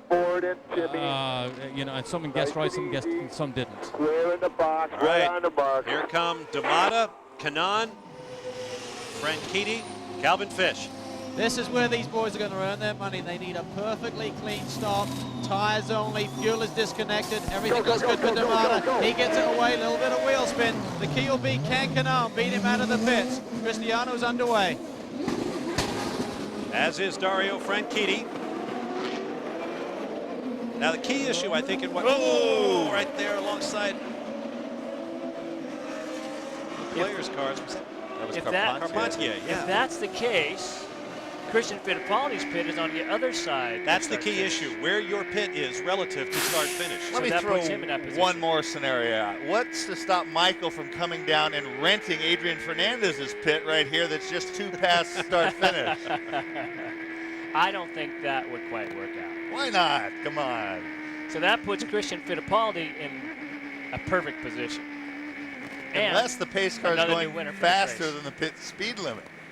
You still got to stop it. You got to take on fuel and 4 But tires. There's no way. what I'm saying is, what if the pace car, what if Christian, when he hits his speed limit button, can't get to the start-finish line before the guy's on track? How about that? All right. This is... Anybody bring any headache This is pills? going to be interesting how it finishes up because it's so confusing at this point. I know everybody watching this race is probably more confused than we are, and CART's going to have their hands full with determining the rule. I hope all you folks in the other time zones have been turning your clocks back. Save you an hour. I think we should turn them loose with 1 to go on lap 35. If anyone makes it around, they win. Traffic jam. Right. Calvin Fish continues his investigations. Well, we're here with Craig Hampson as Fittipaldi's engineer. There's been a lot of questions. We're trying to get a straight answer on this. With the way the pit windows work, if CART says this race is over at lap 36, so it's official, that would then be the final lap that you could keep Christian out there. Can he stay on the racetrack? We just spoke to Chris Knight. He said Michael would have to stop because his pit stall is before start-finish line. That seems a little unfair just in terms of where you're pitted today. Is it your understanding it's like typically the end of a race, you just go out and complete that distance? Well, to be very honest, CART typically credits a lap when a car goes into the pits. So if Michael made it in that pit, CART should credit that lap. So I find it tough to believe they wouldn't just let him go past there. I mean, that seems wrong. I would hate to think we would get handed the race because Michael's got that pit stall and we've got this one. You know, I mean, this is just a matter of luck. It's a matter of when CART decides, you know, to pull the plug on this thing. Obviously, if they pull it at 36, we clued into it a little quicker than some of the others did, and that happened because of our problems at the beginning of the race. But, you know, we're just hanging on, and we'll see what CART does. Unfortunately, the whole thing's just been an artistic disaster because of the weather conditions. Yeah, big disappointment. It's such a great weekend down here. Talk about the track conditions. I know Christian was on the radio to you, and you just told him to hang in there. Does he want this thing to be called? Is he saying it's too dangerous as well as Bruno Junqueira? Christian is saying there's so much standing water, it's almost impossible to drive the car. The car won't go down the straightaway without wanting to spin. It wants to aquaplane. And you can't see anything. Only the guy in the front has a chance to see anything. There's so much spray, it's impossible. I mean, if CART were to go green right now, I'm afraid we're just going to tear up millions of dollars of equipment and probably hurt somebody. And, you know, I feel very bad for the fans here. But, I mean, the conditions are so bad that I don't think we can run. Okay, Craig, we appreciate your time. I would concur with that. Earlier I said when the rain first started coming that they stopped it before we had any incidents. I would concur that now, even behind the pace car, there's big rooster tails at 40, 50 miles an hour. And the rain is coming down hard. I mean, it's been coming down hard the whole time. It kind of lightened up there for a while. We thought they might be able to go racing, but certainly not now. Well, perhaps Craig Hampson said it best. It's been an artistic disaster. Working lap number 32, the Magic 36 is coming up. We'll take a break and return to Surfers Paradise. Surfers Paradise getting the Kart FedEx Championship here is quite a process. The teams take their cars to the Indianapolis International Airport where they're loaded onto special racks prepared by the folks from FedEx. They also load up about 17,000 pounds per team in extra equipment that goes into large boxes, and it all goes aboard the 747 or other jumbo jets. After a long flight with refueling stops in Honolulu and the Fiji Islands, arrive in Australia. They're then trucked to the racetrack, and here's a look at the total complement. 240,000 pounds, total of about $70 million worth of parts and equipment, and a typical two-car team brings all of the items you see there, plus a lot more. It is a tremendous undertaking to take a show like this on the road. And as soon as this race is done, and I mean as soon as the race is over, they'll reverse the process to get the whole circus back to Fontana, California, and the California Speedway for next weekend's 500 presented by Toyota. Derek Daly. As the great Yogi Berra once said, when you come to the fork in the road, take it. It's about as confusing as things are here. Kim Green, I just had a chat with Chris Neifel. The question was, if the race stops for safety reasons on lap 36, he believes you will have to stop in your pit, and I don't think you believe that. No, it's no different than if we went all the way to lap 70, which would be the completion of the race, and we had stopped 20 laps prior to that when the window opened. If the race is going to be completed on the completion of lap 36, we have fulfilled our obligation of running no more than 20 laps on the racetrack. Okay. Thank you. That's what I said. Boys, if I could just keep it for a second here, I do have a medical update on Tora Takagi, and this has come directly from Dr. Steve Albee, Director of CART's Medical Services. In addition to the bruising, Takagi does have a minor fracture on the right side of his pelvis. That is officially from Dr. Albee. Thank you, Derek. Yeah, I concur with that. It comes down to if the decision is made in advance and you're saying the race is stopped at 36, if you stop it at some point and then you say, okay, are we past 36 to make it complete? It all comes down to when they determine, are we stopping? If they say we are stopping this race on 36, then I believe, I agree with Kim Green. Yes, it's but no Michael different than does the race have ending to at take that the point. checkered flag. Hey, TK. No, I don't think so. I mean, it's like if he had stopped under the normal race, if he had stopped on lap 50, right, he would be able to take the checkered flag at 70, not in the pits, but on the racetrack. Right. It's not, Kim's saying it's not different than that. I think they have to make a decision here. They either need to go 36 or 50, because if they decide on another number, there's definitely going to be some favoritism playing out, even if they don't mean to do it. I mean, you're just going to pick a number and it's going to hurt someone and help someone else. So I think it needs to be 36, race officially over or run the full distance. I mean, it's not going to get any worse than it is. They're just going to have to trundle around. Yeah. Calvin, I believe on safety reasons, this is so bad that CART would be irresponsible to let this run longer than lap 36. Right. However, that's fine, but if they say 37, then you know they're hurting some people out Right, there. but they're not at risk now behind the pace car, though. They can run. They can just circulate around, and that might be the most graceful way out of this. okay, Kim Green also said, despite what we just told him about what Chris Neifel said, they, even if they are told it stops on lap 36, they are not going to bring Michael in. They're going to go past the checkered flag and argue the point later. Well, it won't be the checker unless they announce in advance we're shortening the race to 36 and wave the checker. Like I said, when you come to the fork in the road, take it. It's as clear as the weather. Oh, Cristiano Damata has spun. Well, maybe they're not safe behind the pace car. Holy mackerel.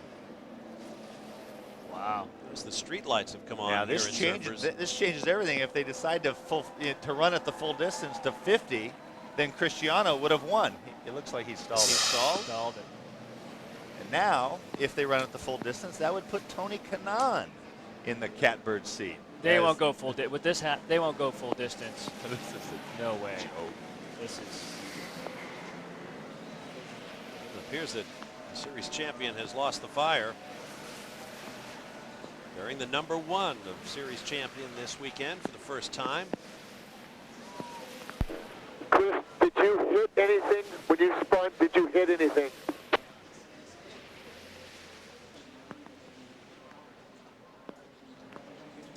I think that's where the kicker is, that Chris Neifel put that qualifier. If we're stopping the race for safety reasons, that's where his kicker is on that. What they're telling Michael Andretti and Kim Green. As the Silver Green safety team tries to refire Cristiano Ronaldo. Another indication of just how slick things are out there. today may have seemed like a marathon, but we have a real one coming your way this Thanksgiving holiday. It's the CART Thanksgiving Marathon. All of the CART Championships, FedEx Championship Series races that have taken place here on Speed Channel and Fox this year. Thanksgiving Day from 9 a.m. to 5 a.m. We'll bring you the races from the season opener in Monterrey, Mexico, through the street race in Denver, Colorado. Then Friday from 9 a.m. to 7:30 p.m. Eastern, we'll have England through Mexico City, the season finale. A CART FedEx Championship Series Marathon here on Speed Channel. And there is Cristiano Damata going around off turn 4. Just coming onto the back straight there. And it's like he just got on a little too much and came spinning around on him. The other thing that you can't really see there is how much that turn is off camber. As you come onto that straight, the turn really gives away. And with these horrible conditions, very wet conditions, easy for the car to get out from underneath you. Just trying to clear the engine or something. Just jumped on the throttle too hard. It's been a long time running at very low revs for these high-tech engines. There's Michael Andretti. The order is Andretti, Fittipaldi. Now those two drivers are the ones who will be first and second if CART decides to end this race on lap 36. If they don't, those two drivers will have to pit. Jimmy Vasser will move to the head of the queue. Now don't forget, the other kicker is everything has to be completed by the white flag lap. Now, well, my CART guess said is earlier they would not throw not a white give flag. a white flag. Just end it. Yep.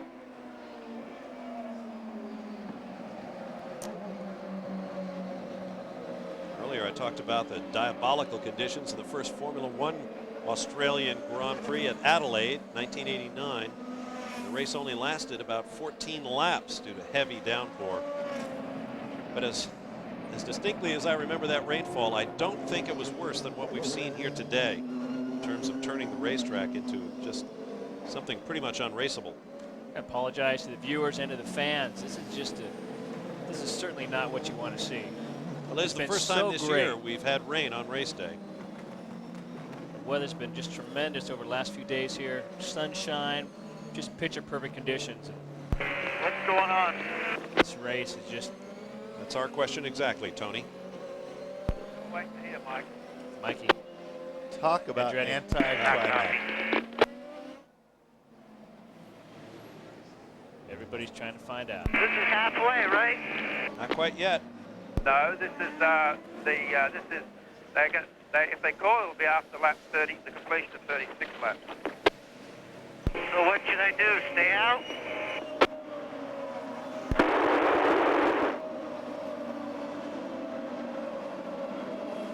Oh, what should you do? So definitely not pit this lap, right? Oh, cruelest of ironies. Come on, ask him one more time. Come on. One more time. The question is, when they said do not pit, did it go pit? Oh, I'm sorry, I'm being so silly here. Well, Michael really has no choice.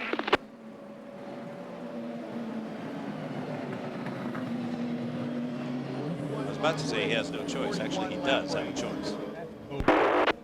Conditions permitting. So Michael will have to pit. That is absolute a car.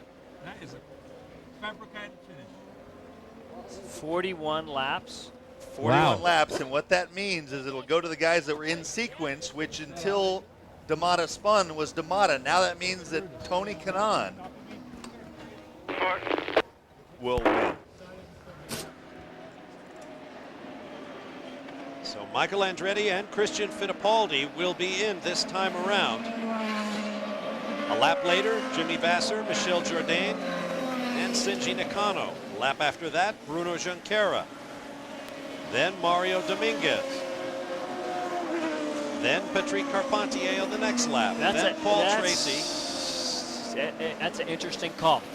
I don't think I quite understand where that magic 41 number came from. Well, that's something we'll be talking about for a while. Yeah, I'm sure a lot of people will be talking about that for a while. 41. weather permitting. Oh, yeah, well, look outside. Rain's coming down, dark, can't see. Well, we know Kim Green is unhappy. Derek Daly is there. Kim, I know we heard that comment about a fabricated finish. I know you're livid here. Instead of getting ready to win the race, you're getting ready for a pit stop. I think we've basically been screwed by CART. The half distance they told us was 36 laps. There's no way you're ever going to restart this race. And our tactics worked. We won the race based on a 36 lap race. And CART's decided to change the race distance. Not very nice, in my opinion, whether they have done that. I don't think we can argue with Kim on that point. The most salient of which was our tactics worked. For a 36 lap race. Right. Here comes Michael. I bet you Kenny Brack's wishing he hadn't pitted. Jimmy Vasser and Michel Jourdain are also pitting now. Bruno Junqueira pitting. Everybody who can't make it to the end. Wait a second, you know what? What are we doing here? Capaldi back out. Kenny Brack will be at the front of the queue. Calvin Fish. Well, I think if you look at the timing screen, Tommy, if I'm not mistaken, I think it's going to be Dominguez. If they stop at lap 41, you're right. Didn't he stop at lap 22, and he fits in that window? Is that right? I think you're right. Can this be happening? Who do you want to win? Stop it on that lap. And with that, the clouds have opened once again. More heavy rain on the start-finish straightaway. And teams beginning to break down the equipment. Working lap number 37 of what we are told will be a 41-lap race. And count on it, a very controversial finish. We'll be right back to Australia. Where'd that magic Welcome number back come to a very wet surface paradise. Craig Hampson, talk about that CART decisions around at lap 41. I mean, they're really just picking a number and picking a winner for another reason here. Yeah, it does seem pretty arbitrary. It seems to me you'd either do 36 laps and get in the official distance, or you would go 50 like it was originally scheduled for. I don't know where the number 41 came from. You know, perhaps they're trying to do the least amount of damage in the points. It looks like they basically just handed the win to Mario Dominguez. What really hurts for us is, you know, we're in a big fight with Patrick Carpentier for third or second in the points, and they just handed Patrick second, and they just took second away from us. And I don't know why you would do 41 and not 36. The conditions are obviously terrible, and they've been terrible for 20 laps. You know, it's incredibly disappointing for us. They just kind of, I don't know. I don't really know the thought process. We were really on them. We were asking, and it, well, it was just, they couldn't seem to give us an answer. Bob, it's been a wild and wacky day, and it just continues, it seems. No question about it. Let's go down and talk to the people, or hear from the people who have the most to gain in this situation. Derek Daly. I'm with Keith Wiggins, who is the team owner, team manager, team everybody of the Herdez team. He told me, get lost, come back in 4 laps, but I insisted we'd speak to him. Keith, would you rather be lucky or good? Oh, I think, believe it or not, you know, you have to take a guess, and we took a guess that it wouldn't run that distance, and it was a gamble at the beginning, and it's looking pretty good at the moment. So nobody believes you. You understand that? Well, actually, there was a big discussion in here about how far it would go to 42, and that we had the window, and we didn't think it, you know, if it keeps raining, why should they green it? They never did green it, so we worked on the basis that if we could keep that window, you know, we would risk it, and if it went past, it would completely backfire on us. Okay, you realize after this long struggle this season, you might finally wrap up this Rookie of the Year title. Well, it's been an interesting, and especially this weekend, as you know, we've had 2 fairly heavy crashes, and we've had probably 6 or 7 in the last few races. So his confidence has been pretty down, and you know, whatever way it pans out, this isn't the way you like to win a race. But then, on the other hand, plenty of other drivers have done it in the past, so why not? You know, I think it's credit to the. I do think it's credit to the team strategy. We took a big risk. Thank you, Keith. Just think, fellas, what happened at the start of this race when Dominguez was just a pile driver and turned 2 cars upside down. He may win this thing. I kind of think that it's probably a fitting end to the weirdest race I have ever seen. Yeah, exactly, Tommy. You know what? There's no words. I've never seen anything like this. I don't understand how these numbers come up. Well, we're hearing unofficially, perhaps the reason CART made this decision was they wanted everyone to make 2 pit stops. I suppose the irony that comes to my mind is the fact that this will be the first race for the Herdez competition team, which started life under the ownership of the late Tony Bettenhausen, who never was able to win a CART FedEx Championship Series race with a succession of drivers. Some of them names you would certainly recognize: Stefan Johansson, Tony himself, Helio Castroneves, and Michel Jourdain Jr. Now it appears that the former Bettenhausen Motorsports, now Herdez competition, will win a race. Given the fact that we've seen the guy who's had one of the most dominant seasons in history spin behind the pace car, I think we probably should just sit tight and make sure Mario can to run out these 3.5 laps before. With everything else that's happened today, not over. It wouldn't surprise me if guys started banging wheels behind the pace car. Crazy day. As I mentioned earlier, the TV cameras tend to make things look lighter than they are. It is getting very dark here in Surfers Paradise. What an extraordinary day. What an extraordinary weekend. Record speeds, 2 drivers under the old lap record on Friday, 11 drivers under the new lap record on Saturday in qualifying. A weekend built on speed. Ends up as one of the slowest races in history. The average speed will be right around 55 miles an hour on average. So I don't quite understand everybody to make 2 pit stops. If CART made their decision based on everybody making 2 pit stops, that's already happened a while ago. So it'd be interesting to see what the philosophy. They just, maybe they just spun the wheel, the roulette wheel. What number came up? Maybe they have one of those 8-ball things where you turn it upside down. 40? I don't think so. Roll again. Oh, what a day. Coming around to complete lap 39. It's pouring again here. It is. It's coming Just down very hard once again. Rain coming down in sheets. As it will deep into the night. Be interesting to take a wander All right, downtown you got tonight. 2 more laps. Just take it easy out there.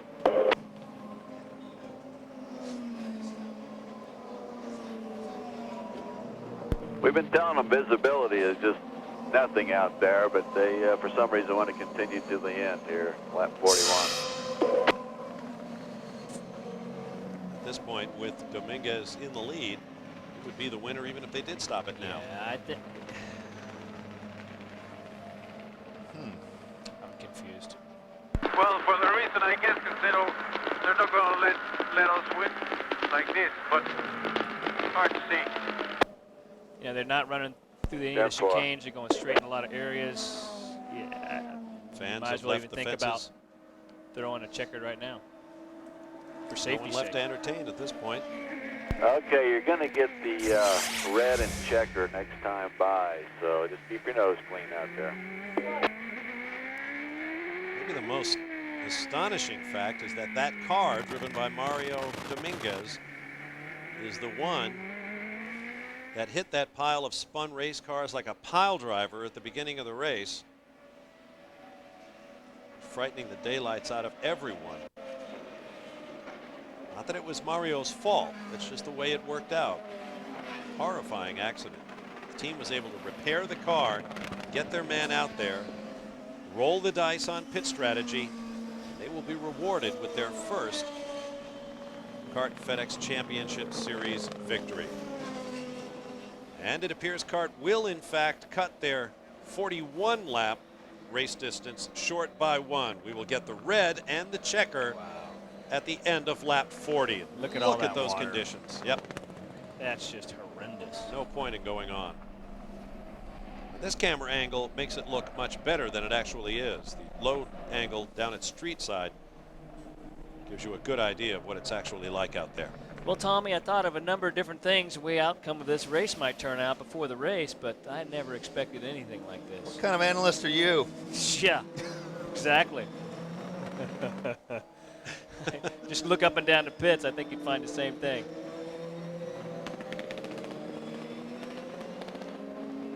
Nutty. Gotta get some choice sound bites afterwards from some of these guys. I don't think there'll be anything controversial or said, do you? Well, us Speed Channel gearheads have a pool from week to week on the Kart FedEx Championship Series trail. You know, pick the winner, top 6, first out, dark horse, all that sort of thing, pole sitter. I guarantee you, well, let me put it this way. I would bet an awful lot of money that nobody picked Mario Dominguez to win his first race here today. But it appears that is exactly what he will do. Race, buddy. Here, motherfucker. Indeed.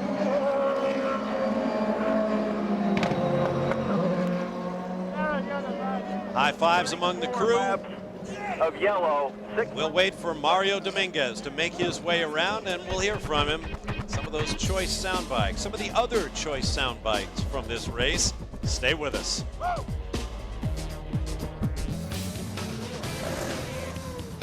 It is rapidly growing dark here at Surfers Paradise as you see headlights on the car along the Gold Coast Highway as the field streams into the pit lane after many, many laps behind the safety car on an absolutely diabolical day here at Surfers Paradise. The last time a rookie won on the Kart FedEx Championship Series trail was back in the year 2000 when Bruno Junqueira took his first series win at Road America in Elkhart Lake, Wisconsin. Today, rookie is Mario Dominguez. Ironically, Dominguez was delayed coming to Australia by a visa problem, but he eventually got things worked out. He got here, he suffered a big crash in practice on Friday, and then was involved in an absolutely horrifying accident at the beginning of the day today. They'll hustle him out of the car as we begin to run out of time here on our broadcast. Derek Daly is there to talk with him. What an improbable victory here. Mario, take that helmet off quick. We want to have a chat to you.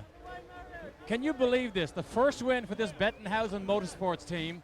Of course, I was a teammate to Tony Bettenhausen in the old Provimi days, but who could have thought that this type of situation could happen? Mario, I know you can hardly believe it yourself that this day, how it started, would unfold with you in victory lane.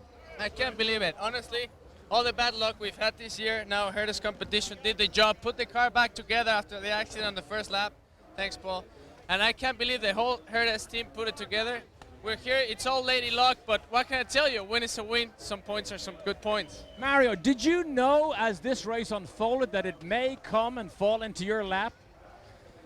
To tell you the truth, we were going to try hard. We had no traction control and we were giving it our best at the beginning, but then this is just unbelievable. I hope I don't wake up and it's like a nightmare or something, and then, you know, I didn't get the win, but I think the team got the win, really. I didn't do anything. They got the strategy, they fixed the car.